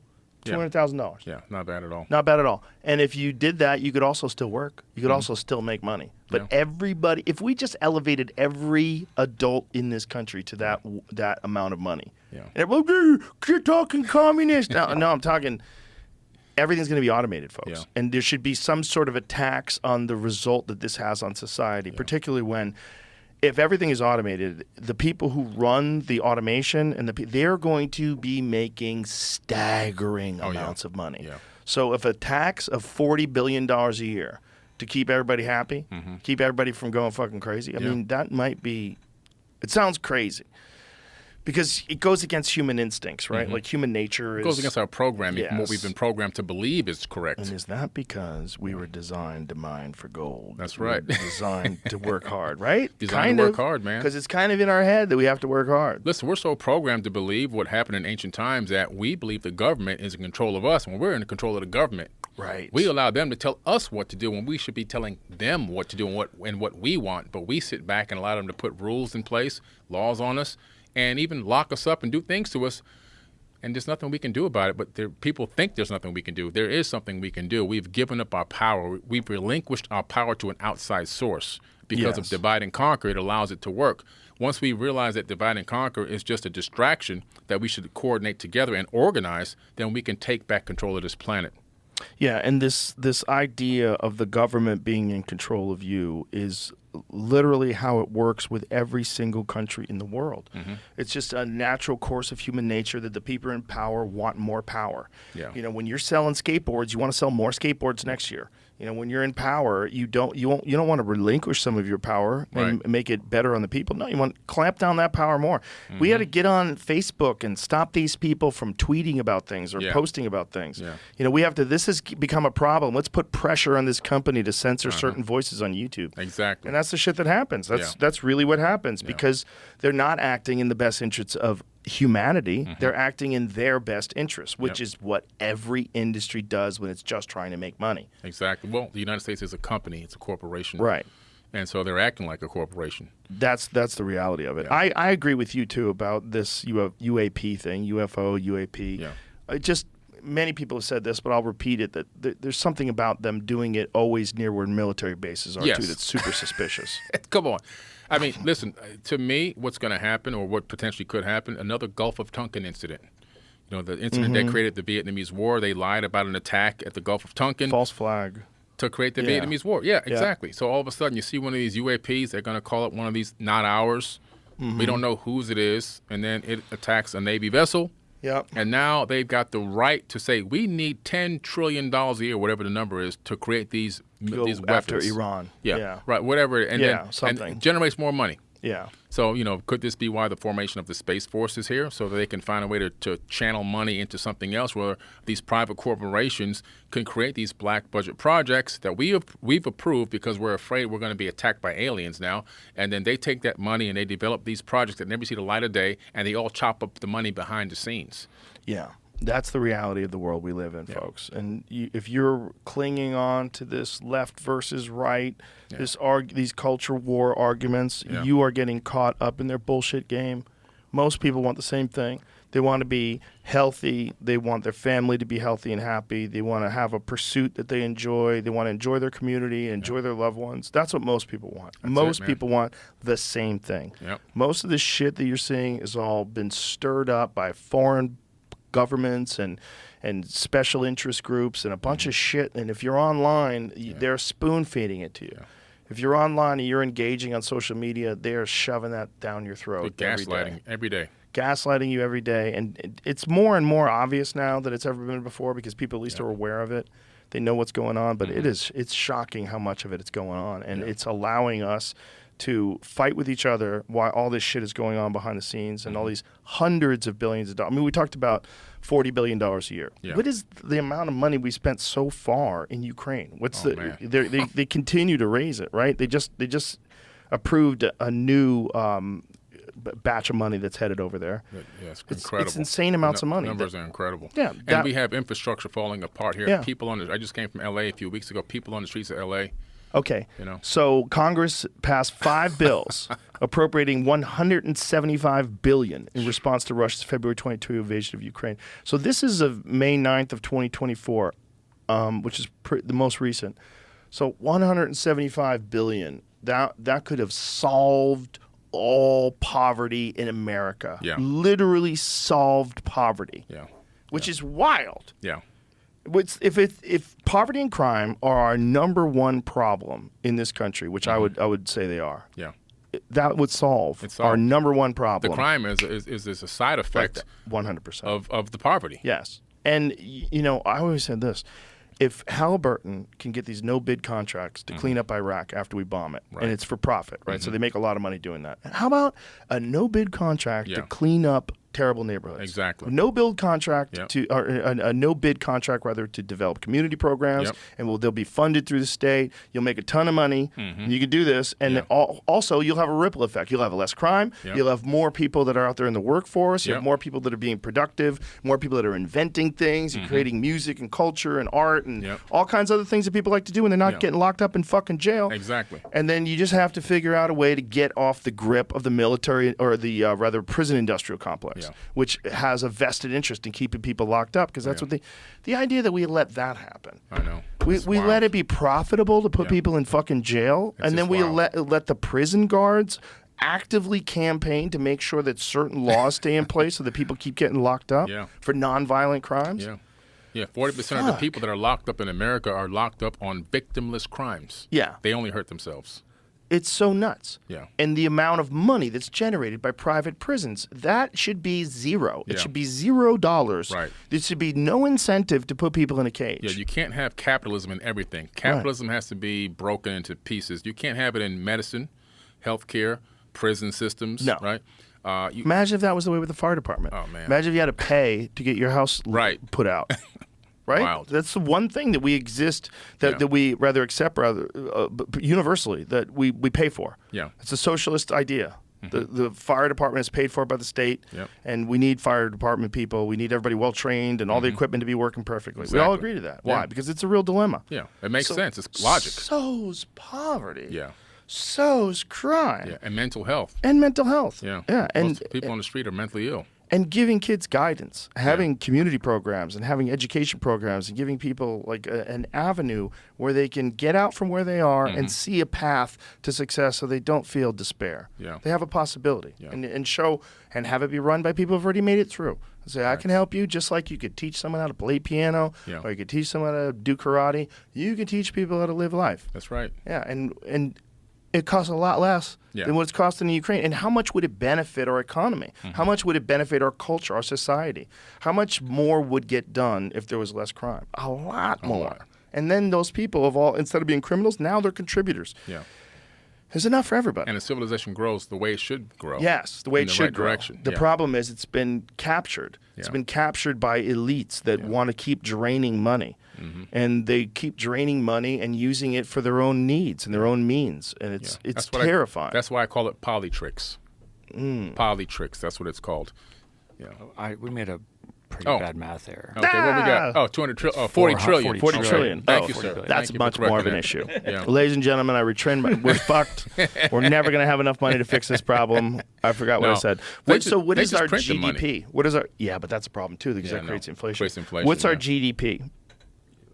Boy, there's a big difference between 40 trillion and 40 billion. How many people are yelling at their computer? You fucking idiots. I worked backwards from one of the things we did. Says $875. Like, wait, that is not enough to get everybody out of here. That's hilarious. GDP increased in 2023 to 27.36 trillion. That's our GDP every year? Yeah. Oh, so we don't even have enough money because it would take double our GDP. That's the 200K if you want to go to 200K. Yeah. So. Well, you have to give people. It's only 200 million people. It's not even everybody. Yeah. Right. That's wow. 4,000. So we're fucked. Back to we're fucked. you just cut it down to. Cut it in half. You could do it. If you do it, but even then, if you have it like about $80,000, and then let people work to earn their own money and other things. Yeah, 200 grand was a little lofty. Yeah, okay, so if it was 40 trillion, you could get it down to 15 trillion. That's still most of the money we make. Yeah. It's still a lot. It's going to increase, though, significantly in the next 10 years because of the AI. Right. Yeah, all the chips and robots. When a company can lay off, like Amazon, lay off 1,000 people and replace them with 1,000 robots, right? Their profit margin goes up significantly within the first 8 to 10 years. Yeah, what, if anything, is being done to provide a safety net? Because you can't give people $200 a week. Right. You know, whatever it is, it's got to be a significant amount of money to actually get by. Yeah. Whatever that number is, whatever we decide that number is. The number could be less if things are covered, like if AI becomes so efficient at creating power. We have it in our head that power must be paid for. Yeah. But if AI becomes so efficient and eliminates jobs, that we decide that we're going to nationalize all of our power, and that we'll look at power the same way we look at the fire department. Right. And we set it up as a socialist power system, which is not the worst idea in the world if you consider that most power is being generated by the use of natural resources, which really belong to the earth. And like that individuals are pulling these out and profiting from them wildly, especially when they're doing like offshore oil drills. Like, who owns that spot? Yeah, I know. How are you able to just suck all that oil and make billions of dollars out of the ground that we all live on? Like, it seems like that should be everybody's. Right. But I then think you that- lose the incentive for profit that allows you to go dig. True. And You lose the incentive. Yeah, I think that everything is going to move. Not everything, but a lot of power is going to move towards hydrogen. That's the big new push. The Navy has vessels now that run off of hydrogen, so they never have to go refuel. Do you know that Bob Lazar made a hydrogen Corvette in like 1990? Wow, incredible. That's psycho. Yeah. Wow. Yeah, he was such a freak. Wow. Oh, he is such a freak. But I love that dude. I'm He's fascinated great. by him, and I don't know if he's telling the truth, but boy, I hope he does. He is. But you know, one of the crazy stories about him was in the Los Alamos Labs days when he was living there in New Mexico. He developed a rocket-powered Honda. So he put a jet engine on a fucking Honda. Wow. A lot of time on his hands there. Well, he's just a genius. Yeah, he's a genius. He's an absolute genius. Look, he talked about Element 115 before we discovered Element 115. Yes. So that's what sold me on him. Well, he also has never really varied from his story. Yeah. And to tell a story for more than 30 years and tell the exact same story is pretty strange. Yeah. And also didn't really profit off of it. No. It's he not didn't. like a thing that he's like selling Bob Lazar T-shirts and you know Bob Lazar was right baseball hats and constantly going on podcasts. No, he Right. did my podcast. Yeah, yeah. I don't even know if he's done another one. I don't know. I know he got, a lot of hell for it. Yeah. And I was trying to get him and to come back ridicule. on again, but he's working on it. Well, during the Jeremy Corbell documentary, the FBI raided him. Yeah. Which is insane. It's insane. Why? And he If he's- thinks that they believe that he has a stable version of Element 115, that he has a sample of it Wow. somewhere. Yeah, and so they went. He thinks that's what they went looking for. They'd love to get their hands on that because Right. the decay rate's so fast. Well, the video that George Knapp had, there's a video that George Knapp had from a long time ago where he was demonstrating with George Knapp how this element, when bombarded with radioactivity, can distort gravity. And he had some experiment that they did that we could show with light, and I don't exactly remember what the parameters of the experiment were, but that thing is one of the things that convinced George Knapp that maybe he's telling the truth, and this whole thing is crazy. And then when you see like these images where it shows these crafts behaving as he described, that this gravity projection generator, or whatever it is, this gravity generator, whatever this thing is, whatever they weren't exactly sure how to, because they, at least back then in '89, but that you would turn towards where you wanted to go sideways, and that's how it would travel. Wow. And they saw there's videos of these crafts doing that, of same rotating. thing. Yeah. Same thing. By fighter jets. So fighter jets are locked in on them with these high-speed sensors, and they're locking in. And there's like a video where they go, finally, I got it locked in. Right. And they're like, look at it go. Yeah, I heard that. Yeah. Yeah. Yeah. See if we find that video, because that video is one of my favorites, because the pilots are so genuinely excited about Right. this. Is that When they Tic Tac? finally lock it in, I think that's the Go Go Fast. Go Fast The one? Go Yeah. Fast one. Okay. And they're like, whoo, we Yeah. got it. We got it locked in. Like, what the fuck is this Crazy. thing? Have you researched any of the Vimanas from the ancient text? Yes. Yeah. That's very, very fascinating, Yeah, because I mean- in the Bhagavad Gita and in what is this the one? Yeah. Yeah, this is it. And in the Mahabharata, they talk about these flying crafts. Like, Yeah. what is this? What you're about to hear is actually U.S. fighter pilots. Powerful Raytheon. Pod display. How come I'm not hearing any voices? Oh, there it goes. Yeah. There it goes. Oh, there's just explaining how the display works, this Raytheon display, and how these fighter jets are using this to try to lock in on this thing. So look how it zooms in. Yeah. They see it pass by. It's going so fast, they're trying to lock in on it, but Right. they're having a hard time. So they keep adjusting, and they're trying to get their sensors. Boom. So they got it. Yeah. So now they're excited. Yeah.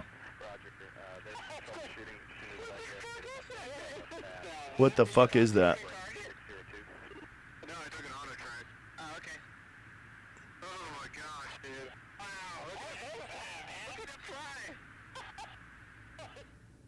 Yeah, What it's is crazy. that? Like, what the fuck is that? That's right. It's wild, man. What You is know, that? Like I said, I just see these things and I go back to the Vimanas. They ran on a ferrofluid vortex engine. That's how it was described? Yeah, ferrofluid. So they had liquid mercury. Feral fluid? Ferrofluid, which is liquid metal. And so they put liquid metal inside How do you spell that? Ferro. Ferro. We used to have a ferrofluid lamp. Yeah, there you go. Really? Remember? I bought Yeah. you that one thing. You like put a magnet on it and the Oh, yeah. Where is that? Is that in probably storage? in storage somewhere. Yeah. So they use a ferro. So you put, if you take a torus, We right? need a new one, Jamie. Order us a new one. If you take a torus and you put a ferrofluid like mercury inside of it, and you magnetize the torus in a way that creates this rotation, this RPM of the mercury moving around that field, and you get it up to about 60,000 RPMs, and then you actually pressurize the torus to about 250,000 atmospheres, and you electrify it, you get anti-gravity properties. What? Yeah. Whoa. So you can create a anti-gravity flying device utilizing that technique, and this is really, well known. And how do they describe it in the text? In the text, they talk about the fact that it uses mercury in a rotating disc. Really? And then they have some of the, the flight plans and some of the layout of actually the plans of the actual ship itself, one of the ships. And so from that, you can almost hypothesize or backward engineer what it might have been able to do. And in the text, it says they used to take a complement of men to many worlds. So this is incredible technology. A complement of men to many worlds. Yeah. Wow. Yeah. So do you think that the government has access to something similar to that? Oh, I believe so, 1,000%. I believe they've been backwards engineering information from ancient texts, and of course any artifacts that they found from anywhere in the world. They might have even gotten information from Saddam Hussein's museum, because that's the first place we went in the Gulf after the whole situation happened with wanting to go take him out of power and kill him. They went straight to the museum. So Jamie just pulled this up. It says flying with ferrofluids. To solve this problem, L. Brad King, Ron and Elaine Starr, professor in space systems at Michigan Tech, is creating a new kind of microthruster that assembles itself out of its own propellant when excited by a magnetic field. The tiny thruster requires no fragile needles and is essentially indestructible. We're working with unique material called ionic fluid ferrofluid, King says, explaining that it's both magnetic and ionic, a liquid salt. When we put a magnet underneath a small pool of ferrofluid, it turns into a beautiful hedgehog structure of aligned peaks. When we apply a strong electric field to that array of peaks, each one emits an individual microjet of ions. Yep. Whoa. Exactly. You have to electrify it. Once you electrify it, you create this electromagnetic activity. This is what it looks like in... Yeah, that's just on 2 screws. I think it's just They're transferring just giving you, itself or whatever. just giving you how it transfers itself. Wow. And so you could use that as something that could propel a device. Yes, absolutely. Wow. And you don't get to reduce the weight of an object to 0, but you significantly reduce the weight of an object. And the fact that they figured this out and that is it in the Mahabharata or the Bhagavad Gita? And the Mahabharata. Wow. And it also, I think, there's one account in the Vedas. Like, what is the what's the explanation for how they figured that out? Like, help me out. There's help no me out. explanation. How the fuck? They say they have flying cities. They said they say they have flying cities, and these cities would go to battle sometimes against each other in the sky. Oh my God. Yeah. So you're talking about massive objects flying around. Right. Like, and how do they explain that away? That's what I want to know. How do you explain that away? How do you explain somebody thousands of years ago sitting down to write a sci-fi epic? Well, not just that, but writing about a process Oh yeah. of creating this field that Right. now has been documented all these thousands of years later. It works now. Like, how did you figure that out? Like, And this what were you happens- guys doing? Yeah, this happens over and over again in text. In the Yeah. Emerald Tablets, just the book I wrote, Thoth talks about using cymatic frequencies and light waves to create manifest solid matter. And what happened about 4 years ago in a laboratory, they used cymatic frequencies and photons to create solid matter out of nothing. Just happened about 4 years ago. What did they create? They just create a few particles, But the fact that we can do it, but it was already in ancient text. Wow. So now we we know can how do to- it on a very small scale, Very small just scale. like we can create element 115 with a collider. Correct. Same kind of thing. And Same it's a thing. very small, unstable version of element 115 that only exists for a fraction of a second, but Yeah. they can measure it. Right. So, but if with sufficiently advanced technology, you could create it and then form a stable version of that. Right. Imagine being able to build an entire city by manifesting the matter needed to build the city instead of harvesting the city from rock. 3D print the city with with nanobots. ions. You would use Nanobots. you would nanobots to build the whole city. It would manifest as it went. And you could also use that to repair things. Yeah, absolutely. So you would never have to have like construction again. Everything would be self-replicable. Correct. Self-repairable. Correct. Wow. Yeah. Well, like, of course, if you just scale up, just think about what we can do now and keep going, make That's it it. much better and much more efficient. We're talking about programmable matter now. Programmable matter. And what you were saying about DNA, the fact that you can encode into DNA and that you could actually hold information in DNA. Yeah. Microsoft has created the very first DNA hard drive. So it's a molecular hard drive that works on technology that's hardware and also biological software. And so a hard drive the size of my cell phone can store an enormous amount of petabytes of data. So things like teleportation are going to be possible in the near future. We've already teleported, I think, a couple of particles from Earth to the space station, right? But what's stopping us from teleporting a human being? Understanding and knowing the location of every atom and the rotation and spin rate of every atom. That's a lot of information, a lot of storage space. Now with DNA hard drives, the storage space problem goes away. We'll be able to teleport biological beings or objects, big objects, into space or wherever we want on the planet. Like Star Trek. Like Star Trek. Who's going to be the first guy to get beamed up? Somebody's going to be a real guinea pig for that one. Yeah, we're going to have to find some pedophile. Because when you teleport, you die. I don't know if people know that. Oh. Yeah. Well, that's a bit of an issue. Teleport. I mean, you're reborn again instantly in the other location, but it's a facsimile of you. Anytime you teleport, even the molecules that we teleport now, the original version, the original molecule or the starting matter, it's destroyed, and the data is then transmitted, and then it's reformulated. So a teleportation is actually the death of you and the reformation of you. Maybe they could do a better job, like an Instagram filter. You know, maybe you could just like tone a few things up, clean up a little bit, get rid of some scars or whatever. get rid of some body fat. Right. Yeah, maybe they can make a better version of you, but you have to be willing to die. Yeah. Yeah, but maybe that's hell.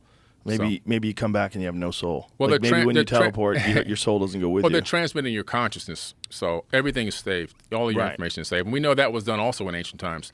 Thoth talks in the Emerald Tablets about being able to go into these halls of Amenti where he had rejuvenation chambers, which is what I believe is the Serapeum in Saqqara. And he would go into these gigantic stone boxes, and he would then transfer his consciousness from his body into another body. And he would leave the body that he left inside of one of those gigantic boxes, one of those gigantic diorite stone boxes for 100 years while it recharged itself and rejuvenated, while he said he walks amongst men but unlike a man. What? Yeah. And he would do this for eons. He would transfer from body to body, not bodies he stole, bodies he created, that he created himself through probably some advanced form of stem cell technology. And he would walk amongst men but unlike a man. And he was known all around the planet because of this. The guy lived according to the ancient Egyptians, he ruled over them for 16,000 years, one person. What? Yeah. Yeah. So is this those ancient texts, like the ancient hieroglyphs that show kings going back like 30,000 years? Well, that's the Sumerian kings list located in the Ashmolean Museum in Oxford, England. I was there myself in person to check out this stonework, and it's an incredible tablet that talks about the reigns of kings. Yeah. Some kings ruled for 28,800 years, 14,000 years. I mean, 20,000. If the numbers are insane. These are not Egyptian? This is no, not Egyptian. These are Anunnaki. This is pre-flood. This is antediluvial. And then when the flood comes, it talks about, and then the flood swept over the land. After the flood happens, then they descend kingship from heaven back down to humans, and then the reigns of humans begin. But they're not really full humans. They're demigods. They're half human, half Anunnaki. And then their lifespans are like, much shorter because their ruling times are only like 1,000 years and 800 years and 700 years, and it starts to go down, which is why down. like Noah was 600 years old. Right, exactly. So these tablets, what are they called again? You're talking about the Sumerian kings list. Can you show me that, Jamie? Yeah. I want to see what that looks like. It's a giant four-sided tablet located in the Ashmolean Museum in Oxford, England. Yeah. And so what exactly does it say? Like, it gives you this is it right here? That's it right there. Those are all four sides. And how old is this? Oh, this is, they're saying 6,000, but can you make it bigger, Jamie? Believe me, it's much older than that. I just want to look at it. Yeah. Man. This is a copy of a copy of a copy of a copy over tens of thousands of years, in my opinion. But this text gives the reigns of kings in shars, S-H-A-R. A shar is 3,600 years. So one shar would be 3,600. See, 241,000 years of rule. Whoa. On that stone right there. The Sumerian kings list. Yeah. Now, if this is right, if this is all true, what a mind-blowing idea. Yeah. That humans have been around, that were engineered hundreds of thousands of years ago, and that this is the reason why there's this bizarre shift between lower primates and us, which you don't see in any other animal. Right. There's nothing like it. No.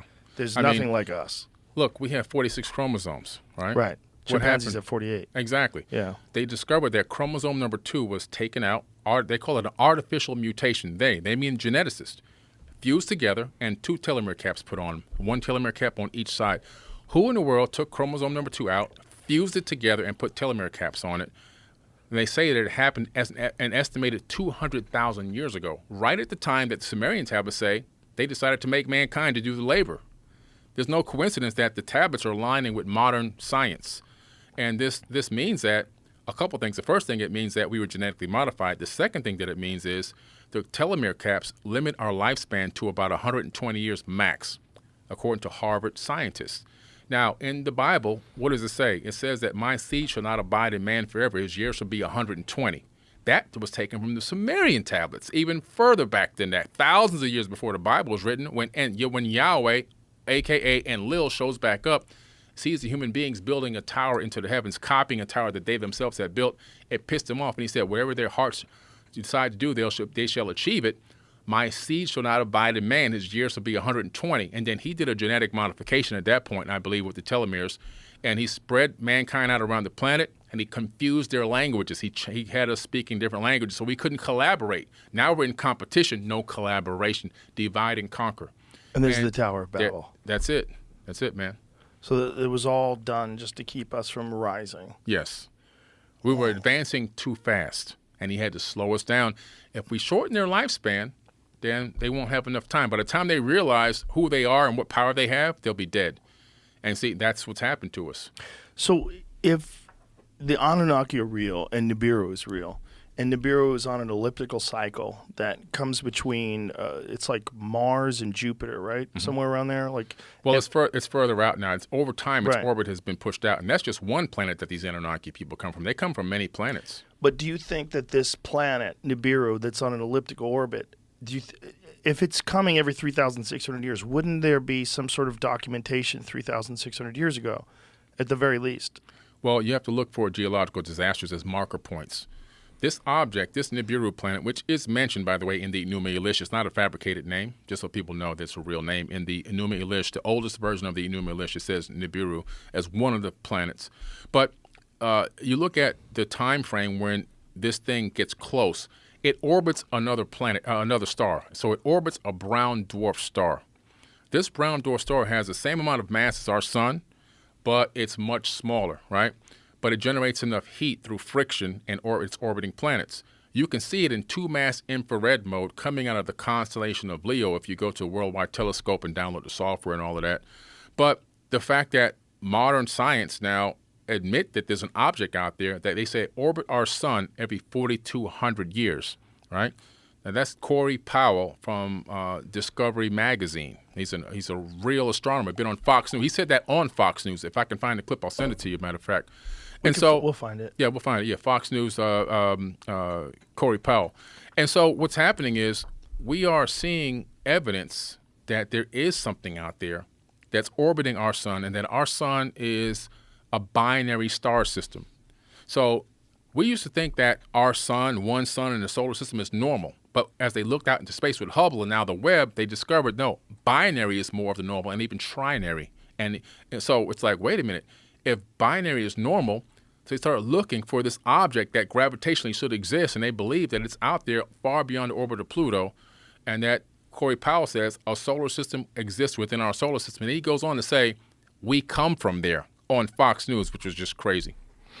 So the idea, if you follow Terrence Howard's theory, is that matter comes from the sun, it moves away, coalesces into planets, it gets to a Goldilocks zone, life comes out of that, life becomes far more intelligent as time goes on, develops more capabilities, and then is also assisted by other beings that have been through this process already. Yeah. And then if this scales out for hundreds of millions of years, you get to a point where this Nibiru is. Yeah. Or billions of years, or whatever it takes for it to get all the way the fuck out. Well, I estimate that they're about 1 million years ahead of us technologically. Now, it could and be... then there's things that are millions of years ahead of them. Oh, way ahead of them. There's things that are far, far ahead of them. This is what's hard for us to scale out. Yeah. We like to think that aliens that fly in spaceships, that's the top of the food chain. Right. But not even close. Yeah. Like I was saying before, I never got to it, really. There's 3 types of beings I think that exist. One is a physical corporeal being. That could be what we see flying around in these UFOs. Not all of them, some of them, that visit us, that interact with us in the ancient past. Not all are little green men, but they have various different body types. The second kind that I believe is potentially multidimensional beings. Okay, that there's life in every different dimension. And, Michio Kaku was famous for saying that the universe, they believe, has 11 dimensions. So that's 11 dimensions. We're only in the third. There's 4th, 5th, 6th, all the way up to 11 at least, or the universe, he says, would collapse. So if you're in a being in a higher dimension, you can see the past, present, and future all at once in the third. And if you say, that's an interesting place, I'd like to visit it, if you can actually create a phase shift in your atomic frequency to match the atomic frequency of this dimension, you can walk right in, and then you can walk right back. And then you probably have something else that's outside of this entire universe that has a capability. Maybe it's the creators of the universe itself, which is why I wrote the book, Fractal Holographic Universe. Maybe there's a creator outside of this entire universe that has a hand in creating this ancestor universe itself. Well, it also makes sense that if you scaled intelligent life up infinitely, you're going to reach a point where you have godlike powers. Yeah. This being or collection of beings, this hive mind, whatever it is, it could essentially, if given 100 million years, harness the very power of the universe itself, or maybe even create the universe. And create other universes. Yeah. Even. Yeah. Which absolutely. is the ultimate mind blower, that intelligent life is the reason why this thing exists, that it creates this thing. We're creating universes right now as human beings on this planet. 14 college kids created a video game called No Man's Sky. No Man's Sky is on one DVD disc, and it has 80 quadrillion planets and unlimited life forms, and the game never ends. We've talked about that, right? Yeah. That one's a weird one. Yeah, you put AI in it. Right. Then what's going to happen? Right. Scale up to a quantum computer. Now all of a sudden, And wait then a have minute. a virtual reality headset. Boom. Yeah. The people in there, who are we? Where are we from? Right. What is the Big Bang? When we turn to console alone, that's the Big Bang for you. Yeah, Sims. The Sims are going to get AI now.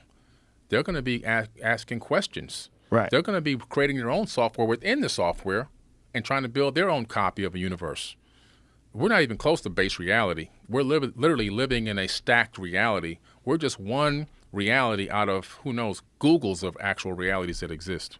Do you think the simulation theory has weight? Oh, I believe so. I wrote a book about it. That book is about the fractal holographic universe, and I believe that we're living in a Is simulation. that one of these books? You got a stack of them here. no, How I many just- books have you read? Or written, rather? 4. The one just came out today, the Fractal Holographic Universe. This is the Emerald Tablets, the Epic of Humanity, and my financial book, Woke Doesn't Mean Broke. Financial literacy book. Not the political woke either, but the real woke. When did you start going down this road of exploring all of these interesting subjects? Well, it was a long time ago, 1977 in Miami, Florida. We moved from New York to Miami next to the Opa-locka Airport, living in the hood. I used to go out in the backyard. You know how it is back then. No cable TV, no cell phones, no tablets. Yeah, you just nothing. go outside and play. So I'm Yeah. I'm outside in the backyard playing, but I'm looking at the airplanes go over. And this one day, this plane goes over, but it's not really a plane. It clears the horizon in seconds, not minutes. It just goes straight across. I know from as a little kid, the planes take a long time to go from one point to the other, and it went straight across. And it was more like not a full size, not cigar, but not an egg, kind of in between the two, glowing, A glowing, tic-tac. almost like a tic tac, glowing metal. Yes. And then it came back and it stopped right over me, completely silent. About now I can estimate about 250 meters, and then it just went pew, gone. And I ran in the house and I told my mom, hey, I can't believe what I just saw. And my mom said to me, son, back in the day, there were advanced beings that came to this planet. This is 1977. Your mom told my you mom. this? Yeah. That's why I dedicated the book to her. And she said they used to live on tops of mountains like in Peru and Machu Picchu, which is why one of the greatest places I ever went. I had to go there. And so I went to the library at Rainbow Park Elementary the next morning, and I told the teacher I have to go to the library inside the school, Rainbow Park, and I said I need to get all the encyclopedias on space, on aerospace. And she gave me the encyclopedias on aerospace. And that's when I started researching from that exact moment. Wow. And I haven't stopped since. So you were how old? 8? 7. 7 Yeah. years old. Oh my God. Yeah. You just got locked in. I got locked in. I started researching swept wing, delta wing, ballistics, intercontinental ballistics. I'm looking at submarines. I'm looking at hovercraft that existed way back then, flying discs that we had created in the military way back then, SR-71s and all this stuff. And I'm trying to figure out what the hell did I see, and I couldn't find it. But it took me down the path of technologies and advanced technologies and aerospace information, and I kind of became a quasi-aerospace historian, and that led me in further on down the line to studying, architecture and seeing a connection between the two. And you studied at both Harvard and MIT? Harvard was for ancient civilizations. I took a class and got a certificate in ancient civilizations. And at MIT, I took a class in applied neuroscience and got a certificate in applied neuroscience.